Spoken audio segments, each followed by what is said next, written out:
that the Council has learned of the recent death of Mr Robert Wilfred Donaldson, who served as a Unionist councillor on the former Enniskillen Borough Council and Fermanagh County Council prior to reorganisation of local government in 1973.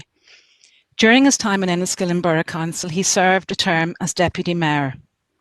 Robert died peacefully on the 22nd of January 2021 in the South West Acute Hospital. Robert gave up his political career following the elections of 1973 and concentrated his efforts on his many business interests. Over the years, Robert was involved in the entertainment and amusement business and was well known as the owner of the Mirage nightclub and the bowling alley, as well as the snooker hall in Henry Street in Enniskillen. He also for a time was involved in the insurance business. Robert was, to say the least, a prominent businessman, bringing much needed employment to the area over the years, as well as entertaining many through his business ventures. He also found time and took pride in being a member of his local Orange Lodge, including serving as a past master of Enniskillen LOL No. 5. He truly was an inspirational man in every respect, and someone who was held in high esteem by all who had the pleasure to meet him or call him their employer or friend. Robert also had a great passion and love for his family, and it is notable that he had 56 very happy years of marriage to his wife Esther. He was a devoted father to David and Paul, and a devoted grandfather to his 6 grandchildren. He will undoubtedly be sorely missed by all. On behalf of the Council, I offer our sincere condolences to Robert's wife, Esther, his sons, David and Paul, his daughters-in-law, Edith and Sandra, his grandchildren, Justin, Kelly, Lisa, Zoe, Ben and Charlie, and to his wider family circle and friends. I now ask that you stand for a minute's silence as a mark of respect to Robert Wilfred Donaldson. Thank you.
Thank you, members. And just letting you know that I will be sending a letter of sympathy to the family on behalf of the Council. Now I just invite some members in to speak. Councillor Keith Elliott. Yes, thank you, Chair. Well, as you already stated, Robert, he was a DUP councillor back in the early 70s, and as I say, he served at that time as a term as a deputy mayor. His time in politics was short, but as you said, he did go on and was very successful in business, especially in Enniskillen town, bringing a lot of employment. And he was one very much for new ideas, as you mentioned, the nightclub, and he had bowler vision and different things, and in fact he brought a photo lab, I believe, to town at one stage. And even to the end, he was very active in his businesses. His interest in politics never faltered, and he was a stalwart of the DUP and a member of our party right up to his passing. So I'd just like to pass on my party's condolences to his wife Esther, sons David and Paul, and to their families at this time. Thank you, Chair. Thank you, Councillor Elliott. Councillor Victor Warrington.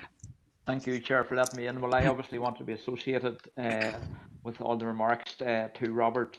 Robert was somebody who I knew actually quite well, having spent a period of time in hospital with him, albeit a long number of years ago. But Robert was someone who never let his disability hold him back. He was very progressive in his thinking. in all that he was involved in. You've mentioned the loyal orders. He was a stalwart in that, in obtaining the new district hall in Enniskillen, and he was somebody who had a lot of respect among the community. So certainly our party wants to be associated with the sympathies to his wife and family. When I'm on, Chair, if you just let me mention, obviously today we're just taking we're taking comments and messages of condolence at this point to Mr. Donaldson. If I could just continue, I see we have an Enniskillen councillor, Councillor Blake. Thank you. Thank you, Chair. I'd also just like to reiterate what's already been said about the passing of Robert Donaldson. He really was a great townie and an inspirational figure as well throughout the town, when you consider what the illness that he had with his polio, but also how he overcame it, and nothing ever got in his way in terms of his business outlook, what he was going to do next. And he was great for the town, and really, you know, as a great townie and a great inspirational figure, he was somebody definitely for everyone to look up to. So my party will happily support a letter of condolence as well. Thank you, Councillor Blake. Councillor Coffey. Thank you, Chair, and I'd just like to add my voice to the previous Mr. Donaldson's family, and he made a significant contribution to the economic development of Enniskillen, and I don't need to rehash all that, but it's certainly something that will stand, hopefully, the test of time, and will hopefully provide inspiration to others to follow in his stead. So I'd like to extend condolences to his family, surviving family, and also to his party colleagues. Thank you very much, Councillor Coffey. And Councillor Deehan. Thank you, Madam Chair, and thank you for leading the tributes to the late Councillor Donaldson.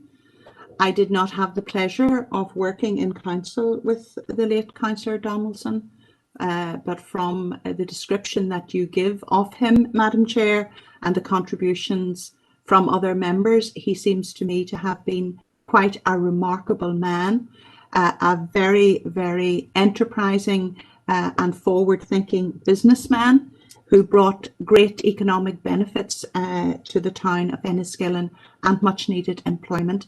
It takes a lot of sacrifices to be a public representative, and I want to commend the late Councillor Donaldson on his contribution to local government, and I too want to express my condolences to his wife Esther, his sons and his wider family circle, and to the Democratic Unionist Party on the death of an esteemed colleague. Thank you, Chair. Thank you, Councillor Deehan. Councillor McElduff. Thank you, Chair, and thank you for bringing this to our attention. Diana, the Sinn Féin Party wishes to be associated with the expression of sympathy for the late Councillor Donaldson's family. And just listening there, because I didn't know him personally, but a valued member of the community, and the economic contribution that he made to the town of Enniskillen has to be valued as well. So, you know, he may have come from a different political tradition from me and my party colleagues, but he's really from the same community. I like to say we're different traditions, but same community. So just heartfelt Cove sympathy from our group to Councillor Donaldson's family, and thank you, Chair. Thank you very much, and thank you, councillors, for those fulsome words of sympathy. My memories and recollection of Mr. Donaldson were with his miniature ponies. That sits very well and stays very well with me. Now, Councillor Warrington. Yes, thanks for that. You can say a few words. Thank you. And I'm going to be very brief, Chair. Just basically, obviously, we're all aware, or should be at this stage, that Captain Sir Tom Moore sadly passed away today. Now, the man was a great inspiration during the start of this pandemic, with his efforts of doing the walk to raise millions and millions for the NHS. So I think, you know, the man had a great life of 100 years, and obviously would have had some great stories to tell. So certainly, I'm not sure we can do anything about it, but it's just, again, on behalf of our party, I want to raise that tonight and express our sincere sympathies. Thank you, Chair. Thank you, Councillor Warrington. Councillor Thompson. Thank you, Madam Chairperson, and similar vein to Councillor Warrington. Very sad this afternoon to learn of the passing of Captain Sir Tom Moore. As Councillor Warrington has said, a great inspiration, a man of 99 and then 100 years of age now, doing his work constantly for the NHS, and the amount of money he raised for the NHS right across the UK is unbelievable. So on behalf of the Democratic Unionist Party, I want to be associated with the remarks and extend our sympathy to his family at this time. Thank you. Thank you very much. Councillor McAleer. Thank you, Chair. Yeah, You're welcome. I didn't know or wasn't aware of the passing of the two people mentioned, but I would extend my condolences to their families and their loved ones at this sad time, no doubt. I think the notable cause and the massive amounts of money that Captain Tom or Sir Tom raised during his recent fundraising activities for the NHS is absolutely inspiring, but I think at the same time it's a complete indictment of the Conservative government and their Councillor McAleer, I'm not going to let you continue in that vein. Councillor McAleer, I'll be insisting on respect in these messages, so I will be ruling that out of order. Thank you. Councillor Deehan, I think you wish to say something? Yes, thank you, Madam Chair. And I too am greatly saddened to hear of the death of Captain Sir Tom Moore. And as I watched the television images of him doing his rounds, doing everything within his power to raise funding for the NHS, an institution which he valued so much and was willing to do that, to put in that supreme effort for fundraising. I think it was truly extraordinary and a great inspiration, especially to those of us who spend so many hours sitting behind a desk. There he was getting out, doing his bit, and he was truly inspirational, and we're all greatly saddened at his passing. And I do want to put that on record, Madam Chair. Thank you. Thank you very much, Councillor Dean. Councillor O'Coffey? Yeah, just on this, Captain Tom was very inspirational. His efforts. Sadly, it takes people like Captain Tom who are of his age to raise funds in this way, but they were genuinely done in an inspirational manner. Thank you. I think the fact that this is a man that faced down in his time the threat of fascism, and he knew the value of the NHS, which was created on the back of that victory. That we can't let go of our NHS. Our NHS is Thank you, Councillor Coffey. Thank you, that's appreciated. Councillor Blake, just to finish at this point, thank you. Yeah, well, just following up on what was already said about Robert Donaldson, when we talked about inspirational figures there in Captain Sir Tom Moore and the figure that he became during a very difficult time in our lives when we were overcoming the pandemic, to see his movements every day and the amount of money that he raised as well was a real inspiration. So very similar in light to what Robert Donaldson, when they're both very inspirational figures in their lifetime. And we owe them a great debt of gratitude. Thank you, Councillor Blake. And that is all at this point. Just moving into the meeting, members, and just remind you of protocol is if I ask you to put your hands up when you wish to speak, and if you can remember to stay on mute and remove your hands once you've spoken. Updates, if you are seeking updates to anything that's on the agenda folder, if no updates are there, that signifies no updates have been received. On this occasion, there is no correspondence, so there are no formal matters that we will be presenting. And I'm going to move the confidential matters to after point 11, correspondence on the agenda, to allow us to complete all the business prior to tabling the motions. So with that, we're going to move into part 1 of the meeting, the apologies, and I'll go to Councillor McElduff from Sinn Féin. If there are any apologies, please, Barry. Thank you very much. Councillor Anne-Marie Fitzgerald may join the meeting in the second half of the meeting. She's currently working as a paramedic on the front line of the health service. So it's a half apology at this point for Councillor Anne-Marie Fitzgerald. Thank you. Thank you for that. Councillor Warrington for the UP. No apologies, No Chair. apologies. Thank you. Thank you. Councillor Thompson for the DUP. Thank you, Madam Chairperson. No apologies for the DUP. Thank you. Thank you. And Councillor Garrity, SDLP. Thank you very much. Apologies from our party tonight. Thank you. And can I ask the smaller parties and independents, do we have any apologies? I'm taking that as no apologies. Thank you very much. So item 2 on the agenda, paper A, is to confirm and sign the minutes of the reconvened council meeting held on the 14th of January 2021.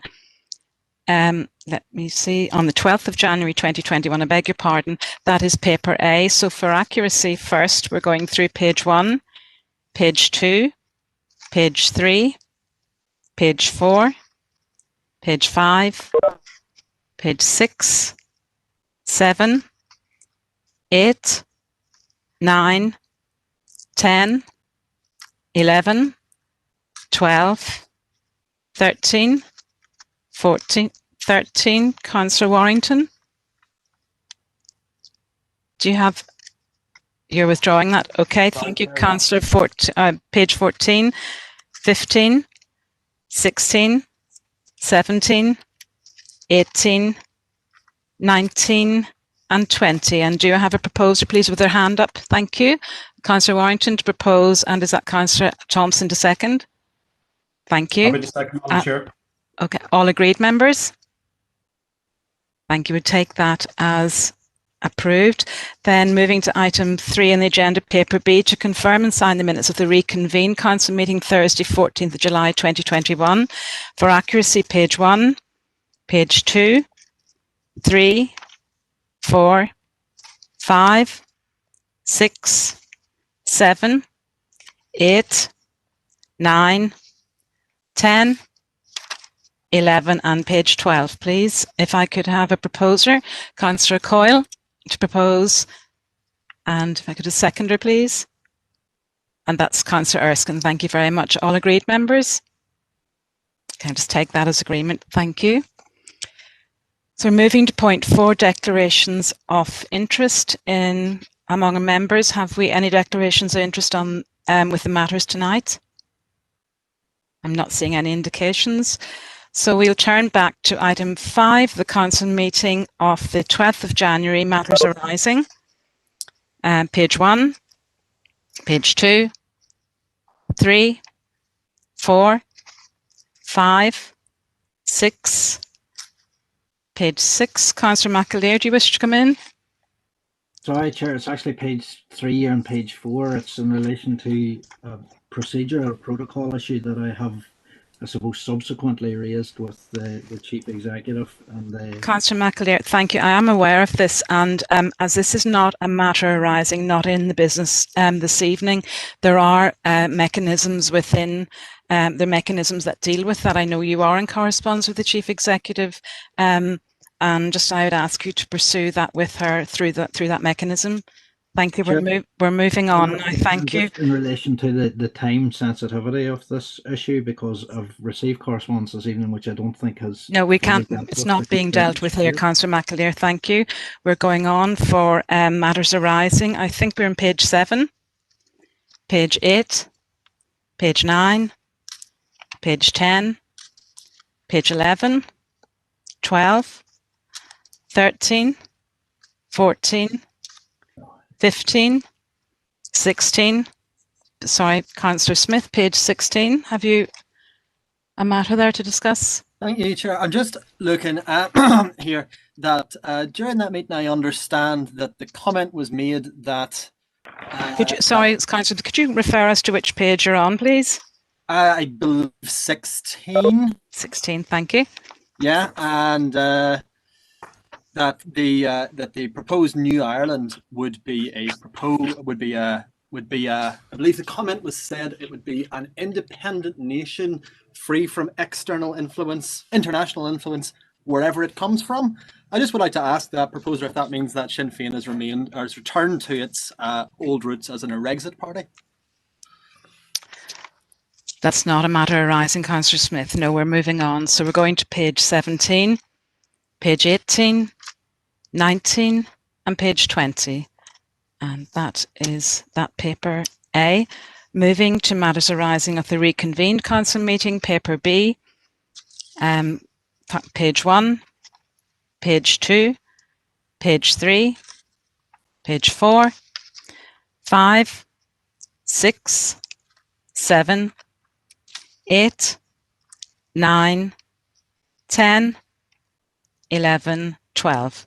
Oh, Councillor Irvine, are you coming in on a point of matters arising? Motion with regard to the NHA payment or NHS payment. Sorry, Chair. That Can you just let me know what page you're speaking about, it please? stretches over about 5 pages. Oh, okay. Because with the amount of debate on it, I think it wasn't resolved till about page 7. I think it is. It's just the end of that motion. Yeah, up to top of page 6. Yep. Yes, okay.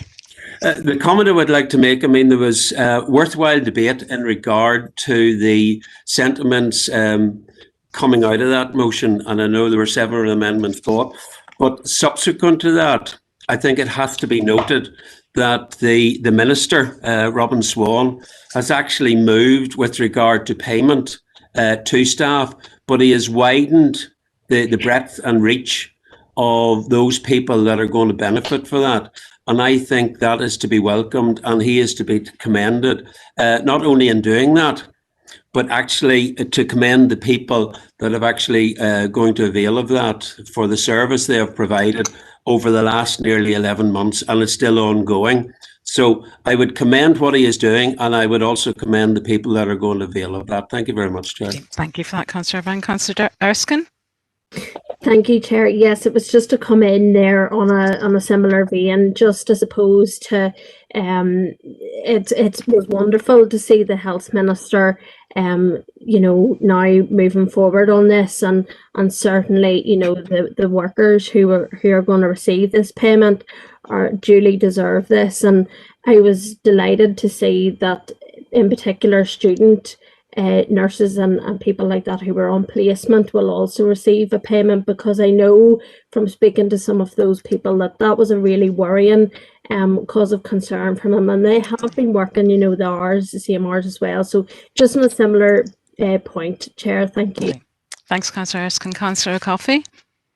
Yeah, thank you, Chair. Just obviously, it's positive that some additional funding has been provided to NHS workers, but it just, I think, drives home the fact that aside from the entirely fortuitous coincidence that the motion before us identified precisely the same sum that was given to NHS staff in various nations across the UK and regions, that there's been no movement on the main issue in question, which is the point of the amendment, which is the fundamental pay demand that exists, which is really huge by comparison to what has been offered. And very many NHS workers I've spoken to almost consider this to be an insult and a way of avoiding the provision of the sort of pay increase that is actually needed to end not only poverty rates of pay with some workers, but also to address the crisis and chronic staffing problems that we are having, including in our own hospital, where reports are as much as some workers are working 24-hour periods of shifts in our wards. So that's the nature of the crisis we have right now, and it's not being addressed because there's no movement on the pay demand of the trade union movement as a whole. So thank you, Chair. Thank you for that comment, Councillor Coffey. Councillor Warrington? I'm sure we would all like to see nursing staff, doctors, whatever, get additional pay. But at the end of the day, I think the Minister has certainly been working quite hard looking at this. And certainly, as much as Councillor Coffey would like to see a tree that produces money at the back of the town hall, unfortunately, it doesn't exist. There is no doubt that as we ease, hopefully, out of this pandemic in the coming months, that this will all be looked at again. But I think too often we're trying to put everything to the fore at the one time.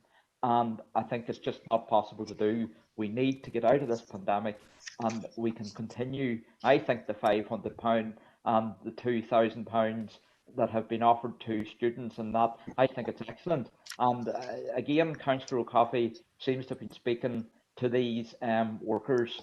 I'm wondering, I certainly know I haven't been speaking to any of them, and I'm very, very good friends with a nurse who I was speaking to just on Monday, yesterday, and you know, I haven't had any complaints from any medical staff on this payment. That always seems to come out in Councillor O'Coffey's part of the world. Thank you. Okay, thank you. Just resuming here, I think we're on page 7, matters arising, page 8, 9. Sorry. Have you your hand up there, Emmett? Yeah, go on ahead. Yeah, it was just to come in on the previous point there. Yeah. I think I've been contacted by a number of employees of the NHS who do view it as a derisory payment, given that this time last year we were out on the picket lines, or some of us were out on the picket lines with them. And I take exception to Councillor Warrington there referencing this magic money tree that Theresa May was so fond of talking about.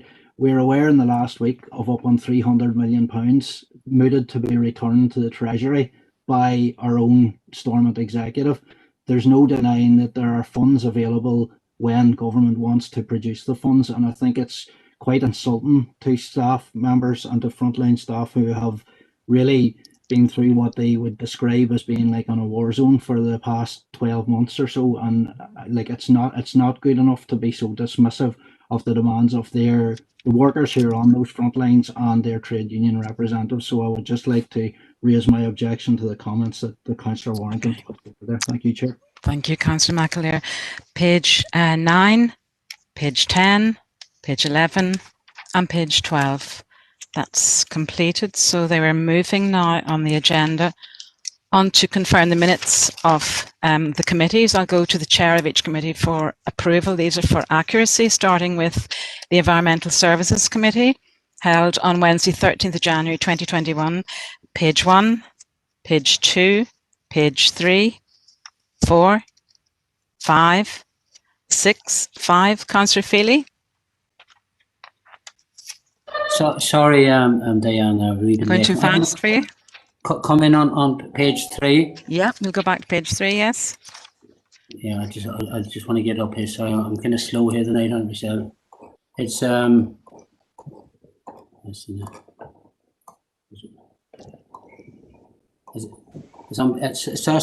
page. Sorry, on page 9. It is. Sorry, page. Oh 9. no, right. Okay, so we'll go page 4. Sorry. You go on ahead. Sorry about that, Joanne. That's fine. Councillor Warrington, which page do you want to comment on? No page, Chair. Just to ask, can IT investigate? Councillor Rainey has lost connection. If they could have a look there and see what's going on. Thank you. Thank you. Thank you. And just remind you, maybe pop that in the chat function as well. That helps. So thank you. So we're page 3, page 4, page 5, 6, 7, 8, and Councillor Feely, page 9. Yeah, thanks, Dan. This is on accuracy, isn't it, Councillor Feely? Yeah, it's on the bottom of page 9, going into page 10. You know. Yeah. Mm-hmm. It's about the proposal I made to the drainage board. You know. On the proposal I made, and the minister said that a feasibility report should be produced on the possibility of support for farmers located in the Sillis catchment area. Well, I did go back to listen to it, you know, and I proposed that the Drainage Council requested by our representative to do a feasibility report to look at the providing sustainable drainage system across the Sillis catchment area, you know, not just for farmers, it's more for everybody. You think the way I had it there was just for farmers, but it's for people living in both the rural dwellers. Well, we've got that noted, and that will be amended. Are members content that we amend that? I just take that as agreement. Thank you. Well, just for information, Diana, and I had mentioned it before on that particular point, a feasibility study was already presented to the Drainage Council. It was a report that I had completed many years ago, and the then Agriculture Minister refused the investment that was required at the time to reroute the Sillis River from Bunahone right round through Bow. And unfortunately, even though the feasibility was highly graded and met criteria, as I said, the Agricultural Minister at the time refused to give the go-ahead to the investment. Okay. So this point can be raised again, but I can guarantee it has already been raised 40,000 times with Drainage Council by myself, but that's just to advise Councillor Freeland. Thank you. That was Thanks, all. Councillor Swift. Thank you for that. And members all agreed that we will amend that. No objections to that. Thank you. Moving to page, the rest of page 10, page 11, page 12, and page. Oh, Siobhan, Councillor Curry. Yes, it's just on accuracy as well there. It's on 8.2 and it's the first resolution there.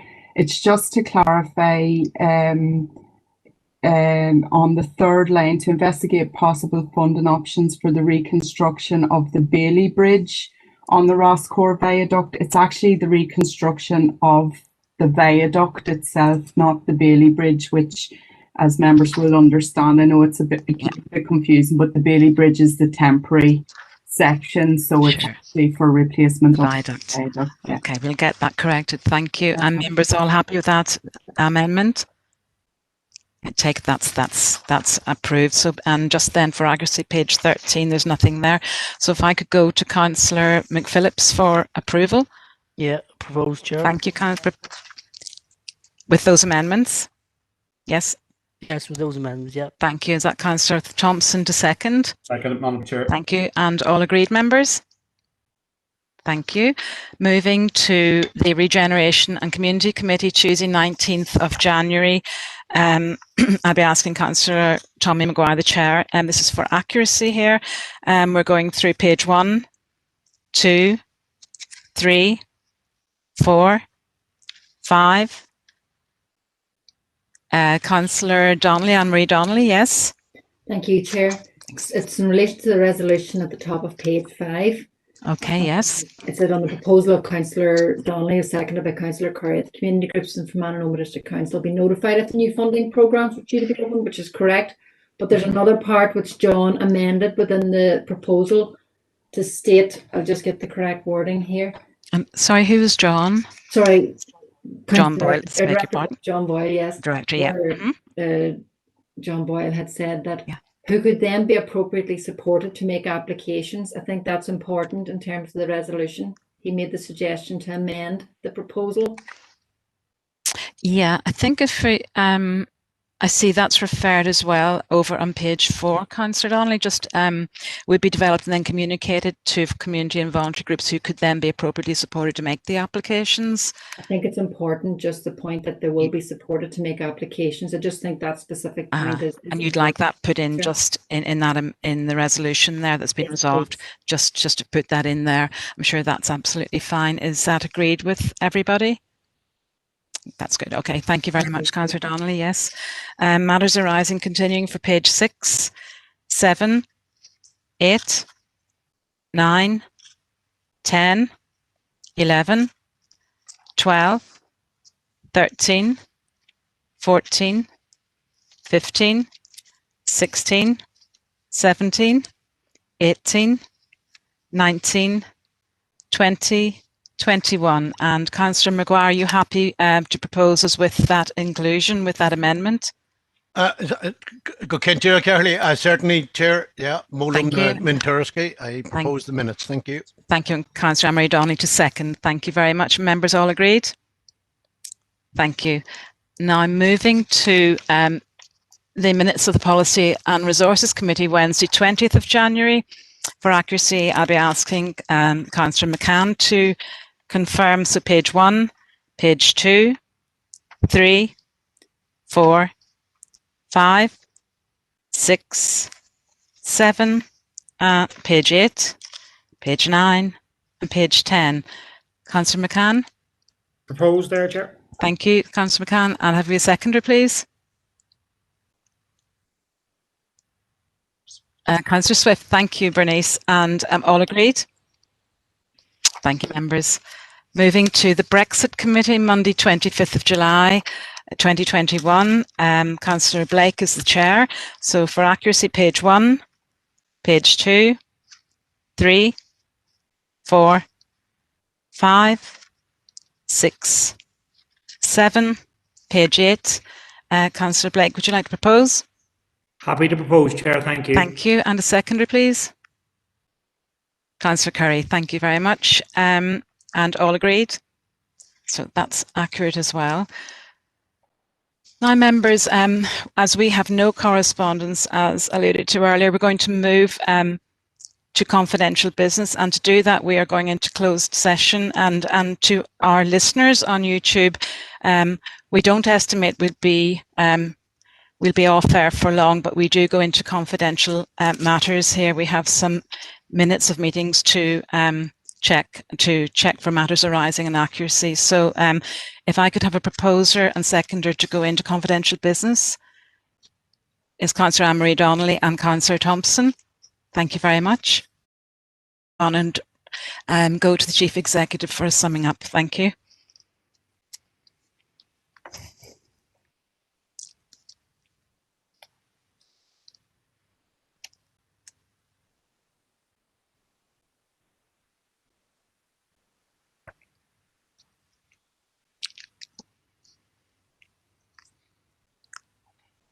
Okay, thank you. Now we've just been through our confidential business there, where we've been checking for accuracy. I'll just revert to the to our Chief Executive for a summary of what we've been doing. Thank you. Thank you, Chair. Just to advise that while in confidential business, members confirmed and signed the confidential minutes of the reconvened council meeting held on the 14th of January. There were no matters arising from that meeting. And the Council also confirmed the confidential minutes of the Environmental Services Committee meeting held on the 13th of January, the confidential minutes of the Regeneration Community Committee held on the 19th of January, and the confidential minutes of the Policy and Resources Committee meeting held on the 20th of January, Chair. Thank you very much. If I could have a proposer, thank you. Is that Councillor Dehan to propose? And a seconder? A seconder, please. And Councillor Swift, thank you very much. All agreed? That's a true, accurate summary of the proceedings. Thank you. Now, at this point, members, we're moving to motions. We have 6 motions on the table here, and I'd ask members that due to having 6 motions to discuss, I would encourage members that where we have consensus, that we don't need a prolonged debate. It's good to talk about these things, but where it's a non-contentious issue or we don't have too many differing opinions, I'd appreciate members that we can move to voting on the motions as proposed. So the first motion is a motion on child poverty proposed by Councillor Gannon, seconded by Councillor Blake, and I'm going to ask Councillor Gannon to read his motion, and from that he has 5 minutes then to make his comments, followed by Councillor Blake if he wants to second at that point, and he would be given 3 minutes, and then we will open it to the floor. Thank you very much, Councillor Gannon. Thank you, Chair. The motion reads that this council notes with alarm the Department of Community's Family Resources Survey 2018-2019, which shows that 122,000 children in Northern Ireland live in relative poverty, 24% of children, with 109,000 of those living in absolute poverty, and expresses a deep concern that these figures have increased significantly since the previous year and have not improved at all in the last 5 years. The rise of the universal credit claimant count and expected end of the furlough scheme could see a further increase in these numbers, with the 2-child tax credit rule and benefit cap only adding to the pressures on families with children. This council calls on the Minister for Communities to immediately convene a child poverty task force to set out how her department will reduce child poverty by next year and over the next decade. Firstly, Chair, I believe it's important that we define what we mean by relative and absolute poverty. For an individual to be experiencing relative poverty, their income is less than 60% of the UK median by definition. And for an individual to be experiencing absolute poverty, their income is below 60% of the UK inflation-adjusted median from 2010-11. So there's a slight difference between the two, with obviously the absolute poverty level being slightly lower. Children growing up and living in poverty experience many disadvantages in life, Chair. Living in poverty can lead to poorer health outcomes, not just in childhood, but leading into later life as well. Children living in poverty frequently report feeling excluded and embarrassed, citing it as a key source of unhappiness, and worry about their parents in turn. All areas of a child's life are adversely affected by poverty, whether it be home, school, their friendships, and more. Child poverty impacts on children's ability to enjoy their childhoods and achieve their aspirations, Chair. And children from low-income households tend to have worse outcomes than their better-off peers in terms of cognitive development and school achievement. And this can obviously have an impact upon educational outcomes and their future. And although many children living in disadvantaged circumstances do well in school, there's a clear gradient in educational attainment and a persistent gap between the most and least well off. Those in poverty have limited money for essential everyday resources, lack of access to good quality housing, additional stresses in life, and as mentioned, poorer educational and health outcomes. All indications suggest that unless serious action is taken to address child poverty, it will only rise. Universal credit is a flawed system, as we all know, and it is actually pushing people into poverty rather than supporting them as a benefit should do. Before the COVID-19 pandemic, the number of households claiming universal credit was on the rise by approximately 7,000 new claims a month in Northern Ireland, but since the pandemic, the number of claimants has skyrocketed with a 90% increase between February and May of last year. In addition to this, the furlough scheme will end at some point, and it is expected that there will be job losses when this happens. It just takes one look at the recent headlines of retail workers losing their jobs to see that there are going to be difficult times ahead for many. And then we come to the two-child tax credit rule. It is ridiculous that if someone wants to have a third child, that the benefit system says no, that child shouldn't receive any assistance to help meet their needs. It's ludicrous, and it only serves to increase child poverty. As stated in the motion, 24% of children, nearly a quarter of all children in Northern Ireland, are living in some form of poverty. This is a truly shocking figure, and as the motion again says, over the past 5 years, the child poverty figures have not improved, with a 5% rise in the last year alone. The executive had previously launched a child poverty strategy, which was published in March of 2016, with the aim of reducing the number of children living in poverty.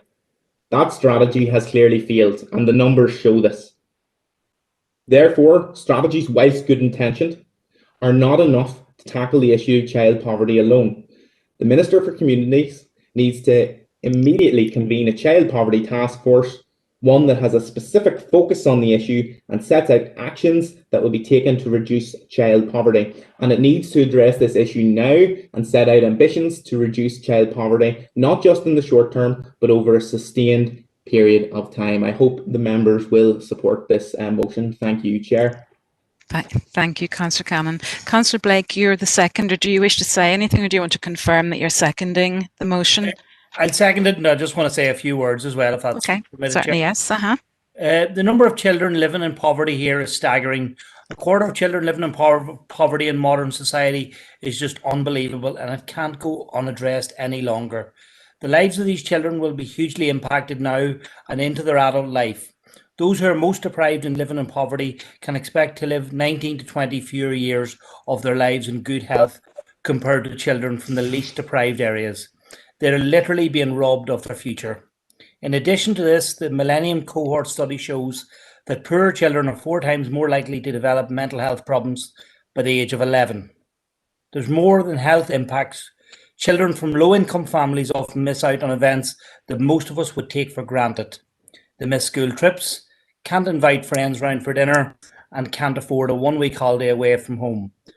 Poverty is also a risk factor for experience adverse childhood experiences. Having high numbers of SEs have also found to be related to deprivation, with a higher proportion of children in the most deprived areas reporting SEs. All these impacts will only be addressed by directly addressing their cause, which is why a child poverty task force is needed to take action on this and address the issue in a sustainable and long-term manner. Thank you.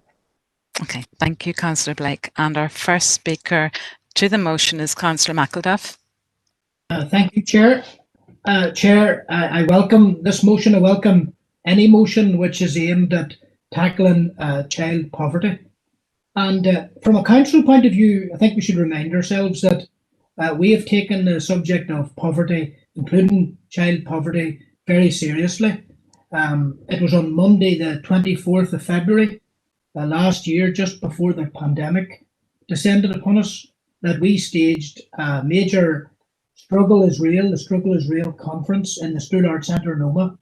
It was opened by the then chair, Siobhan, I think it was, Siobhan Curry. And also, I want to say that it's my genuine belief that the current Minister for Communities, Deirdre Hargey, is very committed to this work. I know that, for example, she has in place an anti-poverty strategy, expert panel and co-design group. I know also that she has extended the child poverty element of that strategy to May 2022, so that that can be incorporated into the wider anti-poverty strategy. Now, at local level and individual interventions that are very important, we're very aware of needing to have a public awareness campaign about entitlement to free school meals, and that's been worked up through the Community Planning Partnership at this time. We want to, as a council, secure the widening of access to Sure Start services. Sure Start's a brilliant project. It's one of a number of early intervention projects that is available to some, but not all. And I think we should be pushing for more universal access to Sure Start. We're going to be reviewing neighbourhood renewal areas and their definition. And I think Roisin Darcy, she's the principal at Christ the King Primary School in Omagh, and she addressed the conference last year on a range of issues, about educational poverty, and that has been exacerbated by homeschooling and broadband difficulties in the past year. So I would say this, I would say that Minister Deirdre Hargey is very committed. I know that for a fact. Given her whole political contribution to date, it's what she's about.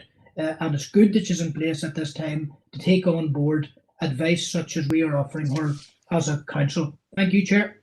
Thank you, Councillor McElduff. Thank you for that. Bring in, Councillor Erskine at this point. Thank you, Chair. I suppose at the outset, I'd like to thank the two councillors for bringing this motion forward. I think we're all acutely aware of the level of poverty and how that can affect children. And as Councillor Blake rightly said, through, whether that's through adverse childhood experiences. Childhood poverty unfortunately existed before the pandemic. However, we all know that as this pandemic subsides, poverty could increase. And these figures could sadly be set to rise if something isn't done soon. And on the furlough scheme, the Economy Minister has asked for an extension of that scheme. And I fundamentally believe that no child should go hungry, no child should face fuel poverty or the effects of parents having to choose between food or fuel heating their homes. All children should be able to experience the same life opportunities which aren't based on or compromised because of their postcode. So in short, Chair, I'm happy also to support this motion going forward this evening. Thank you. Okay. Thank you, Councillor Erskine. Yeah, thank you. I'm bringing in Councillor Howard Thornton. Thank you, Chair. The official statistics are clear. Recent comments from a leading paediatrician at the Royal Belfast Hospital for Sick Children stated that the divide between rich and poor here had become vast and accelerating. As has been mentioned, the impact of the current COVID pandemic will no doubt increase these numbers and further push more and more children into poverty. Whilst the programme for government deals with the child poverty strategy, which has been mentioned, this motion additionally calls for a child Poverty Task Force to address child poverty. We in the Ulster Unionist Party welcome this initiative and thereby will fully support this motion. Thank you, Chair. Thank you, Councillor Thornton, and bringing in now Councillor Coffey. Thank you. Thank you, Chair. Yeah, I think undoubtedly the last period has seen a rapid increase in the child poverty rates, and it reflects what has happened right across the economy to working class people, and in particular the children in those houses. Obviously, the cutbacks, the austerity cuts we face today originate in the Tory government and are conducted like lightning rods through Stormont into the houses of working class people. And frankly, I think that the idea that all is needed is a task force or another talking shop to talk about the problem is infantile. On one hand, I think we need to say austerity has to be tackled. That means working class people have to get organized politically to take on those who are making us, they're trying to make us pay the price for the crisis in the economy, and our children to pay that price. And the idea that this can be achieved while we have such high rates of in-work poverty rates that really condemn children in working class households whose parents are working and they're still needing to go to food banks to feed the children. And then we're going to talk about setting up a task force to deal with that. You know, it's kind of mind-boggling. This is happening worldwide. Consider the poverty rates in the United States, and it reflects the nature of capitalist exploitation of working class people, and indeed the race to the bottom for workers and working class children in particular. Profits have shot through the sky in recent weeks and recent months. Billionaires have seen their wealth rocket as working class incomes have plummeted and as working class children are confined to live lives of poverty and have no future offered them. But I do say that there are signs and ways to fight back. Students broke the back of the Tories' policy to enforce social class-based discrimination in the assessment of grades recently, just by mobilising. Before the pandemic, working class mothers and fathers were out in picket lines to fight for pay increases for NHS workers to save their jobs in the like of Wrightbus and Harland and Wolff. And we've seen successful strike actions in the middle of the pandemic, places like Uri and Mourne. And I think that that's the way, if we want to address child poverty, we workers need to get organised and we need to fight to raise our pay levels and to win and to lift ourselves, not to demand a handout by anyone, but to lift ourselves to raising the wage rates and taking on where the roots of child poverty, which is capitalist exploitation. Thank you, Chair. Thank you very much. Thank you, Councillor Coffey. And bringing in Councillor Deehan. Thank you. Thank you, Chair, and I do want to commend Councillor Gannon and Blake for bringing forward this motion, which I'm happy to support. Madam Chair, our children are our future, and the fact that we have extreme levels of child poverty is an indictment of our society. We live in one of the wealthiest countries in the world, and yet our children are living in poverty. Totally unacceptable. I think some of the blame lies with the Conservative government through the impact of their very harsh welfare reform measures, which saw the introduction of universal credit, a benefit which has been fraught with difficulties from the outset. Not backdated, families having to wait for weeks before they receive payment. Families having to rely on charitable organisations and food banks to feed their families. And we have to commend celebrities like young Marcus Bratchford for campaigning so vigorously and using his fame and popularity to put pressure on the government for provision of school meals. These are measures which shouldn't be necessary, Madam Chair.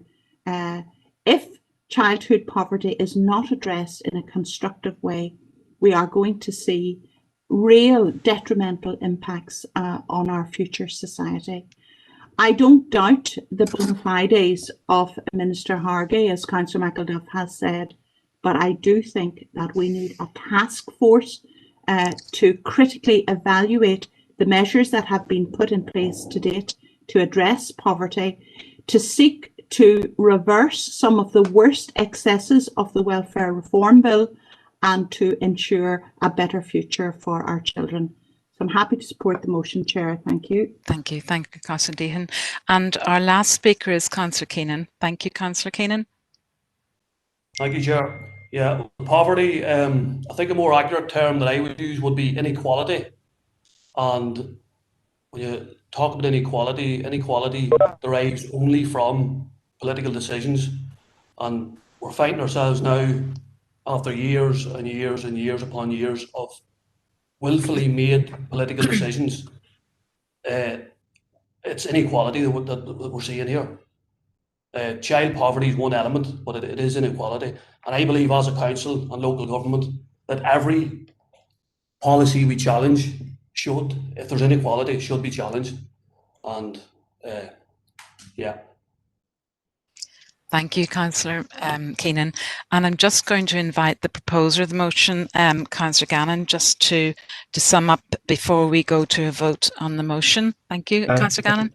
Thank you, Chair. As you know, as a thank you to everyone for their comments in support of this motion tonight. As Councillor McElduff has said, we as a council have taken a lead on this in recent times, and it's good that we're discussing it again here and keeping it in the spotlight. And hopefully the Minister takes this on board.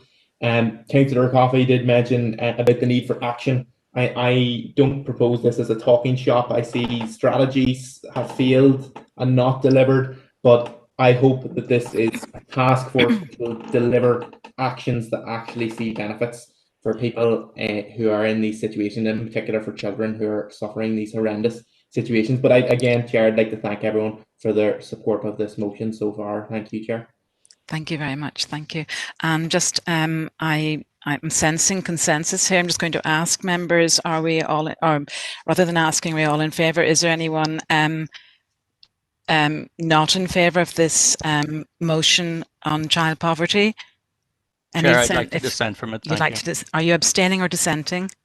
I'm dissenting, thank you. Dissenting, I'll note that there. Have we any other? Councillor Keenan, are you indicating to speak?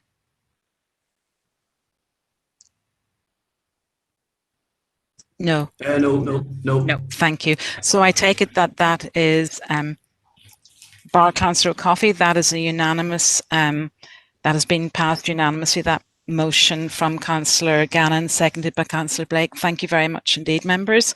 We are now moving on to the second motion, which is hospice care. This has been proposed by Councillor Garrity and seconded by Councillor McPhillips. Again, I'll just invite Councillor Garrity to read the motion, and then she can speak for she'll speak for 5 minutes on it, and Councillor McPhillips may come in at that point. Thank you very much, Councillor Garrity. Thank you very much, Chair, and thank you for allowing me to put this in tonight. The motion reads, this council recognises that hospice care is a vitally important part of our care system, considers it necessary that people approaching the end of life, their families and carers get the right care and support where and when they need it, notes that hospice staff deserve recognition of the world-class medical care and emotional support provide not just to patients but also to their families, and looks forward to the hospice movement going from strength to strength in years to come. Accordingly, this council agrees to write to the Minister of Health, Robin Swan, MLA, calling upon him to ensure fair and transparent funding in line with demand and continued high quality palliative and end of life care.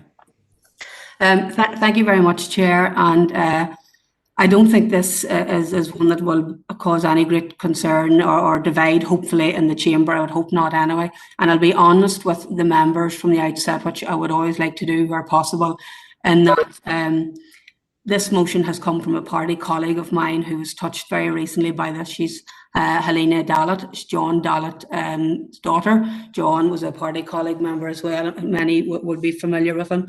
And she lost her father, and this really struck a chord with her when she was faced with the sort of care that you get with hospice care, and indeed my own family have had hospice care and subject to their fantastic work firsthand, as have had many other families within this chamber. Unfortunately, we've had to witness it, but we can't deny that the service they give is just truly exceptional.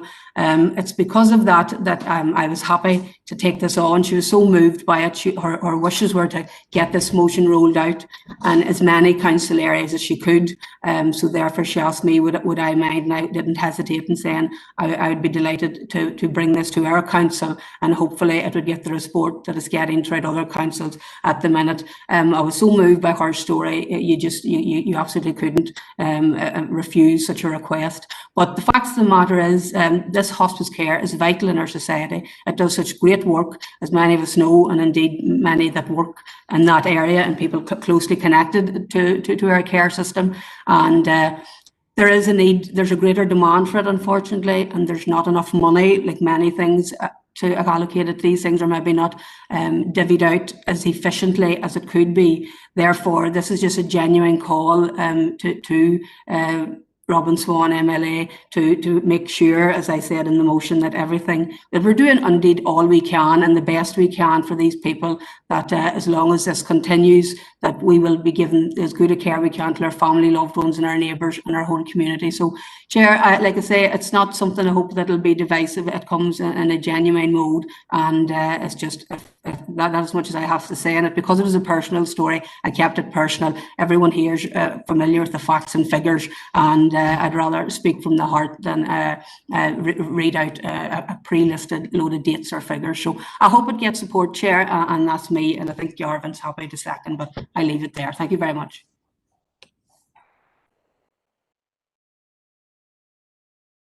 Yeah, thank you, Councillor Guardian. Yes, that came from the heart very evidently. Thank you for that proposal. Councillor McPhillips, would you like to second that? Yeah, absolutely. And I'll say a few brief words if you don't mind. Yes.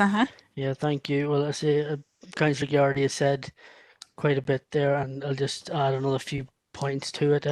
Suppose, like, as we all know, hospice care, whether provided in one's own home, a hospice, hospital, or nursing home, is a vitally important part of our care system, and these staff deserve recognition for the world-class medical care and emotional support that they provide, not just to patients, but, as already pointed out, to their families also. The hospice movement aims principally to ensure that death is as pain-free and as dignified as possible. Their outstanding services can be free to pay, or are free to patients and their families, and that is the way it should be. We must never forget also that hospices are lifting the burden from our NHS, which is why core funding is so important. If independent hospice services cease to exist, the NHS would have no option but to pick up the slack. The executive should be acutely aware of the fact and address the funding shortfall while there is still time.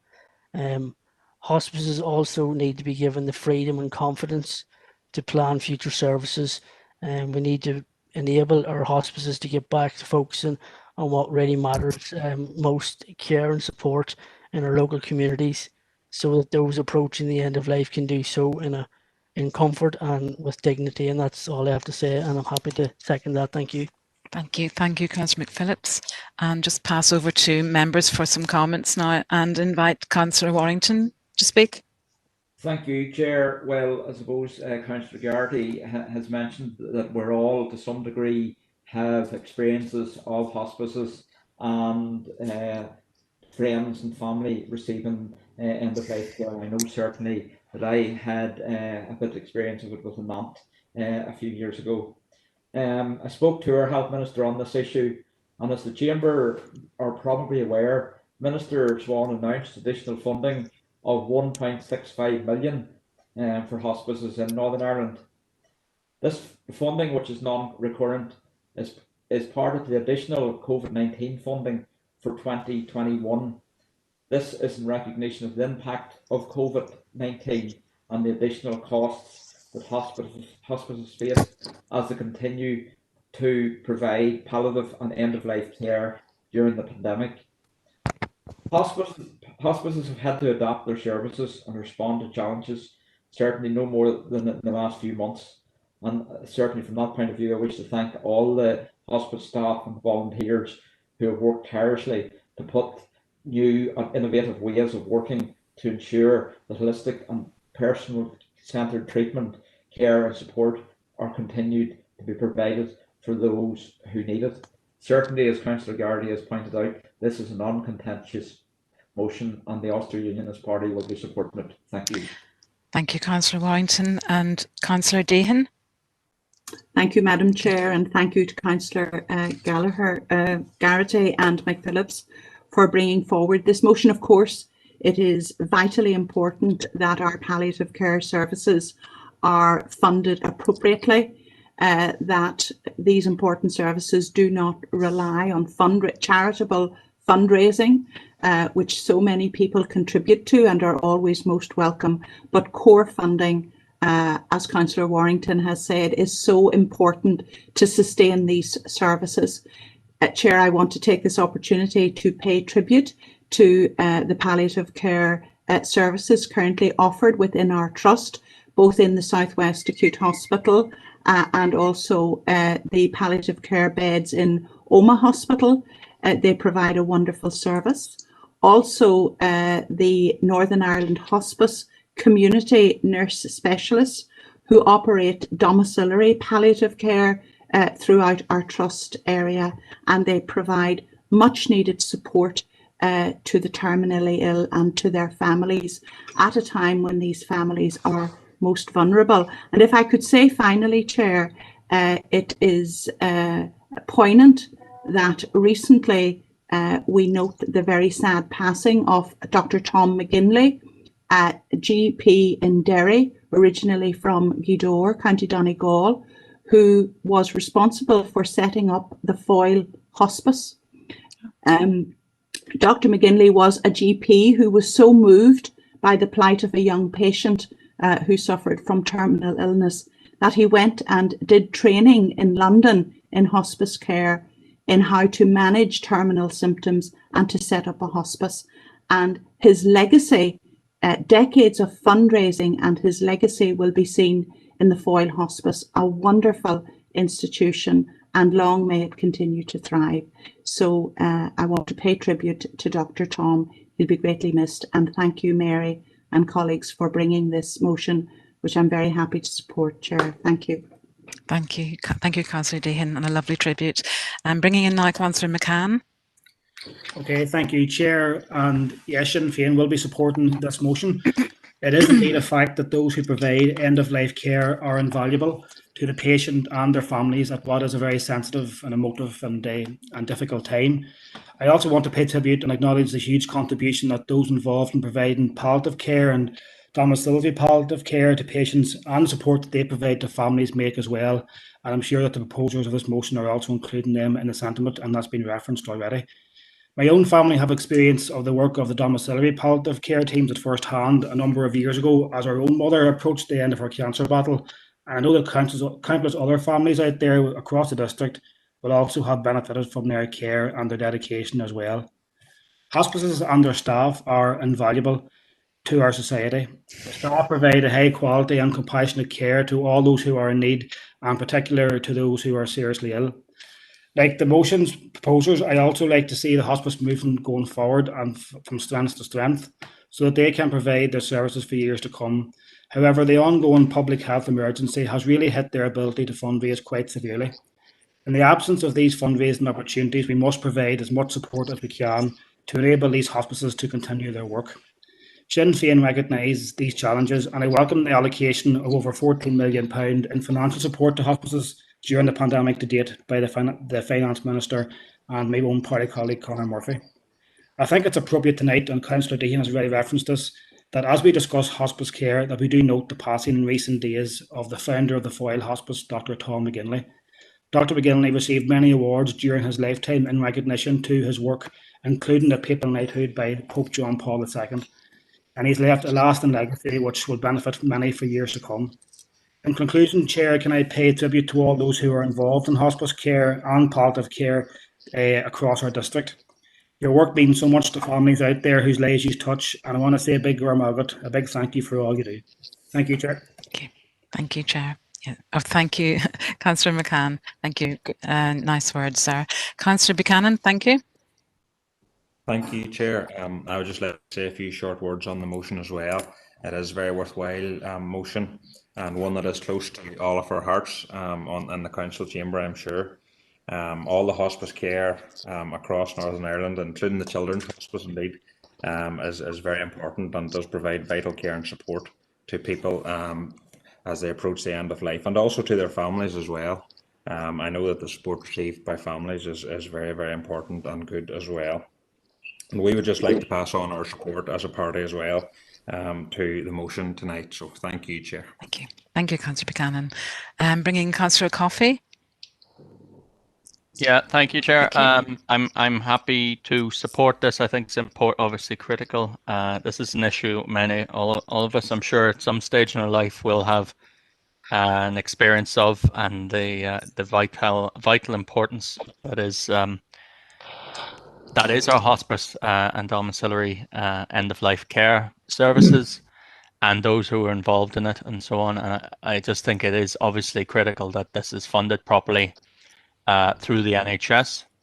But equally, I think that there is an additional point that's not made in this, unfortunately, but it is that these services should not be dependent on charities, and that they should be provided by the NHS within the NHS through a renationalisation of all these operations, because this is something that is part of everyone's life journey, and we all have a right to these things. And I know in most cases that arises, but in some cases it can be less positive in terms of the outcomes for people who don't get the care that they do need.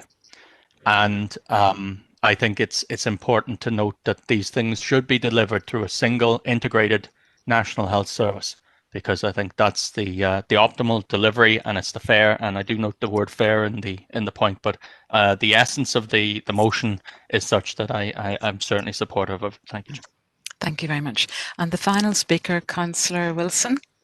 Yes, Chair. Well, I would agree with everything that was said. I'm not going to labour it, but I do have two relatives and they get it unbelievable.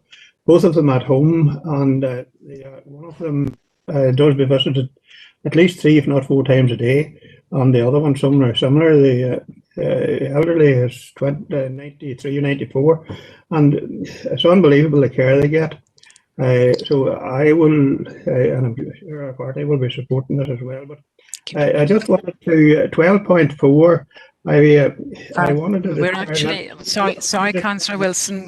Councillor Wilson. I just have to draw you back to we're on the motion 12.2, and I certainly will invite you in at 12.4. Could I just ask you to sum up? Sorry. Declaring an interest, that's okay. I beg your pardon, I was taking it wrong there, so that's okay. I'm sure you know why I put into the category, so I wanted to turn I have no idea. Thank you very much, Councillor Wilson.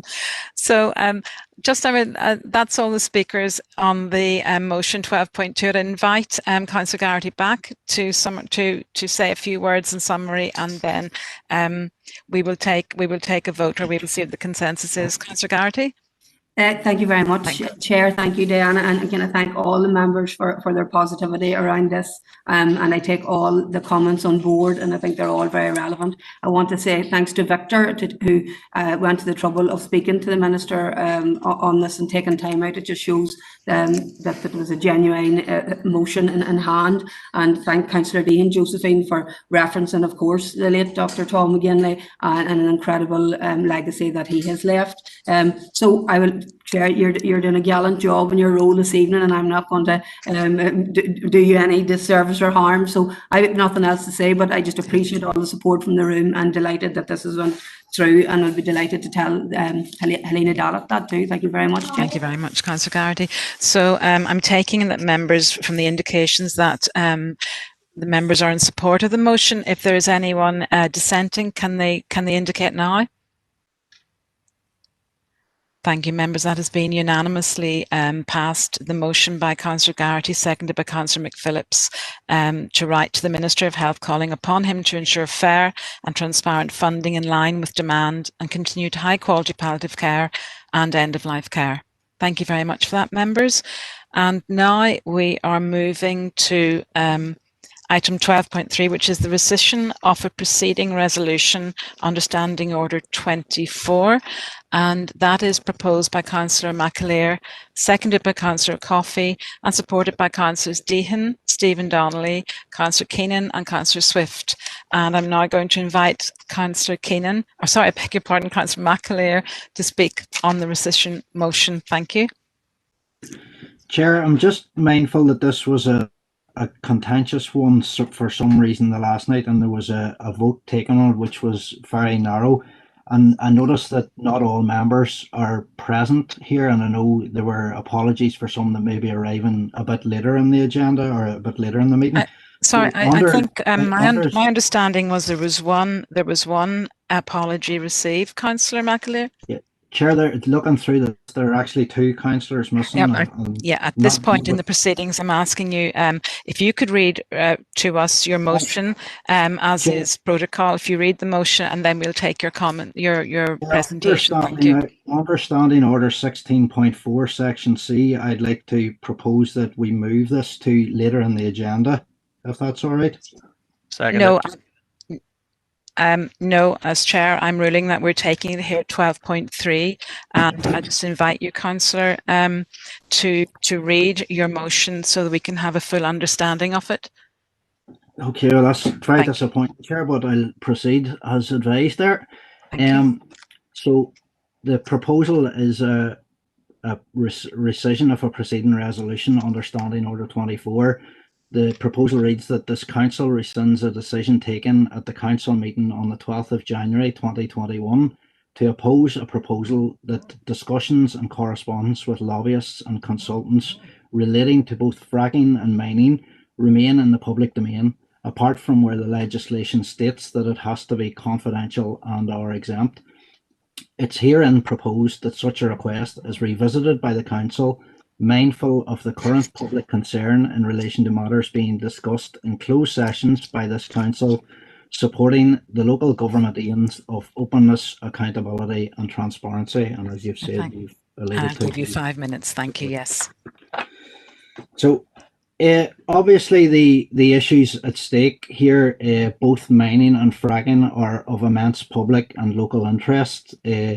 Over 37,000 objections to the planning application currently in the heart of the Sperrins area of outstanding natural beauty. It's the most objected to planning application on this island, north or south, and that's in the history of the planning portal and the planning departments here. It has been subject, and indeed is subject, to a number of judicial reviews, so I would just like to thank the members of the public who have taken reviews and wish good luck to those who are planning to do so or in the process of doing so. Similarly, the issue of fracking is of course huge concern at the other end of our district. It definitely hasn't gone away, and I know the Minister for the Economy is keeping it on the table for some reason, but I'll allow the seconder of this motion maybe to speak a wee bit more on that.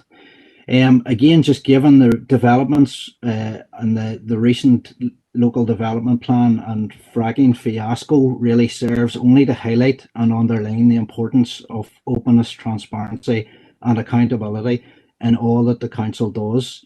It places an even greater emphasis or onus on all of us as councillors to conduct council business in an open and transparent fashion, and to be accountable to our electorate.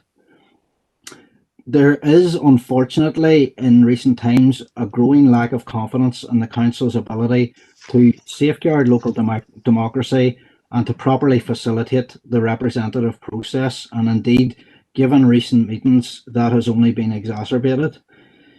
By including all such contentious issues or requests in public business, and indeed by including them on council agendas in advance of council and committee meetings, we're allowing not just the elected representatives, but also the electorate who we are here to represent, the opportunity to educate and inform ourselves in advance of these meetings, as well as affording residents the chance to lobby their elected representatives on such matters. I think it's vitally important that we send a strong message out that we are an open, transparent and accountable organisation. We've been elected here with a mandate to do a job, and I don't see why anyone would oppose the motion as brought tonight. Indeed, I was hugely disappointed that on a split vote on the deciding vote by the chair the last night that it didn't actually pass, as I don't see what the objections are, and indeed nobody really expressed why they objected to it, so possibly anyone opposing it tonight may do so. I think it's vitally important, as I've addressed, that we do set an example and we do lead by an example. There are serious concerns within the public that have been expressed, and I'm sure not only to myself, that there is some sort of a conscious decision to lead matters behind closed doors and to do business away from the public, and that's hugely concerning, not just to our public, but to me as a public representative. I think having even again today at the AGM of the Fermanagh Lakeland Tourism Board learned that MCE, the same PR company who work for Dalridian, the spokespeople for Dalridian. I'm not sure that's relevant to the rescinding motion. Sure, it may or may not be. In my eyes, it is hugely relevant that this is FLT is a private company, so I'm not sure whether that's relevant to council business. Well, yes, it is a private company that is supported and funded by the council. And indeed, if we're advertising tourism within the Sperrins area, surely there's a conflict of interest. Okay, you have 1 minute left, Councillor. Thank you.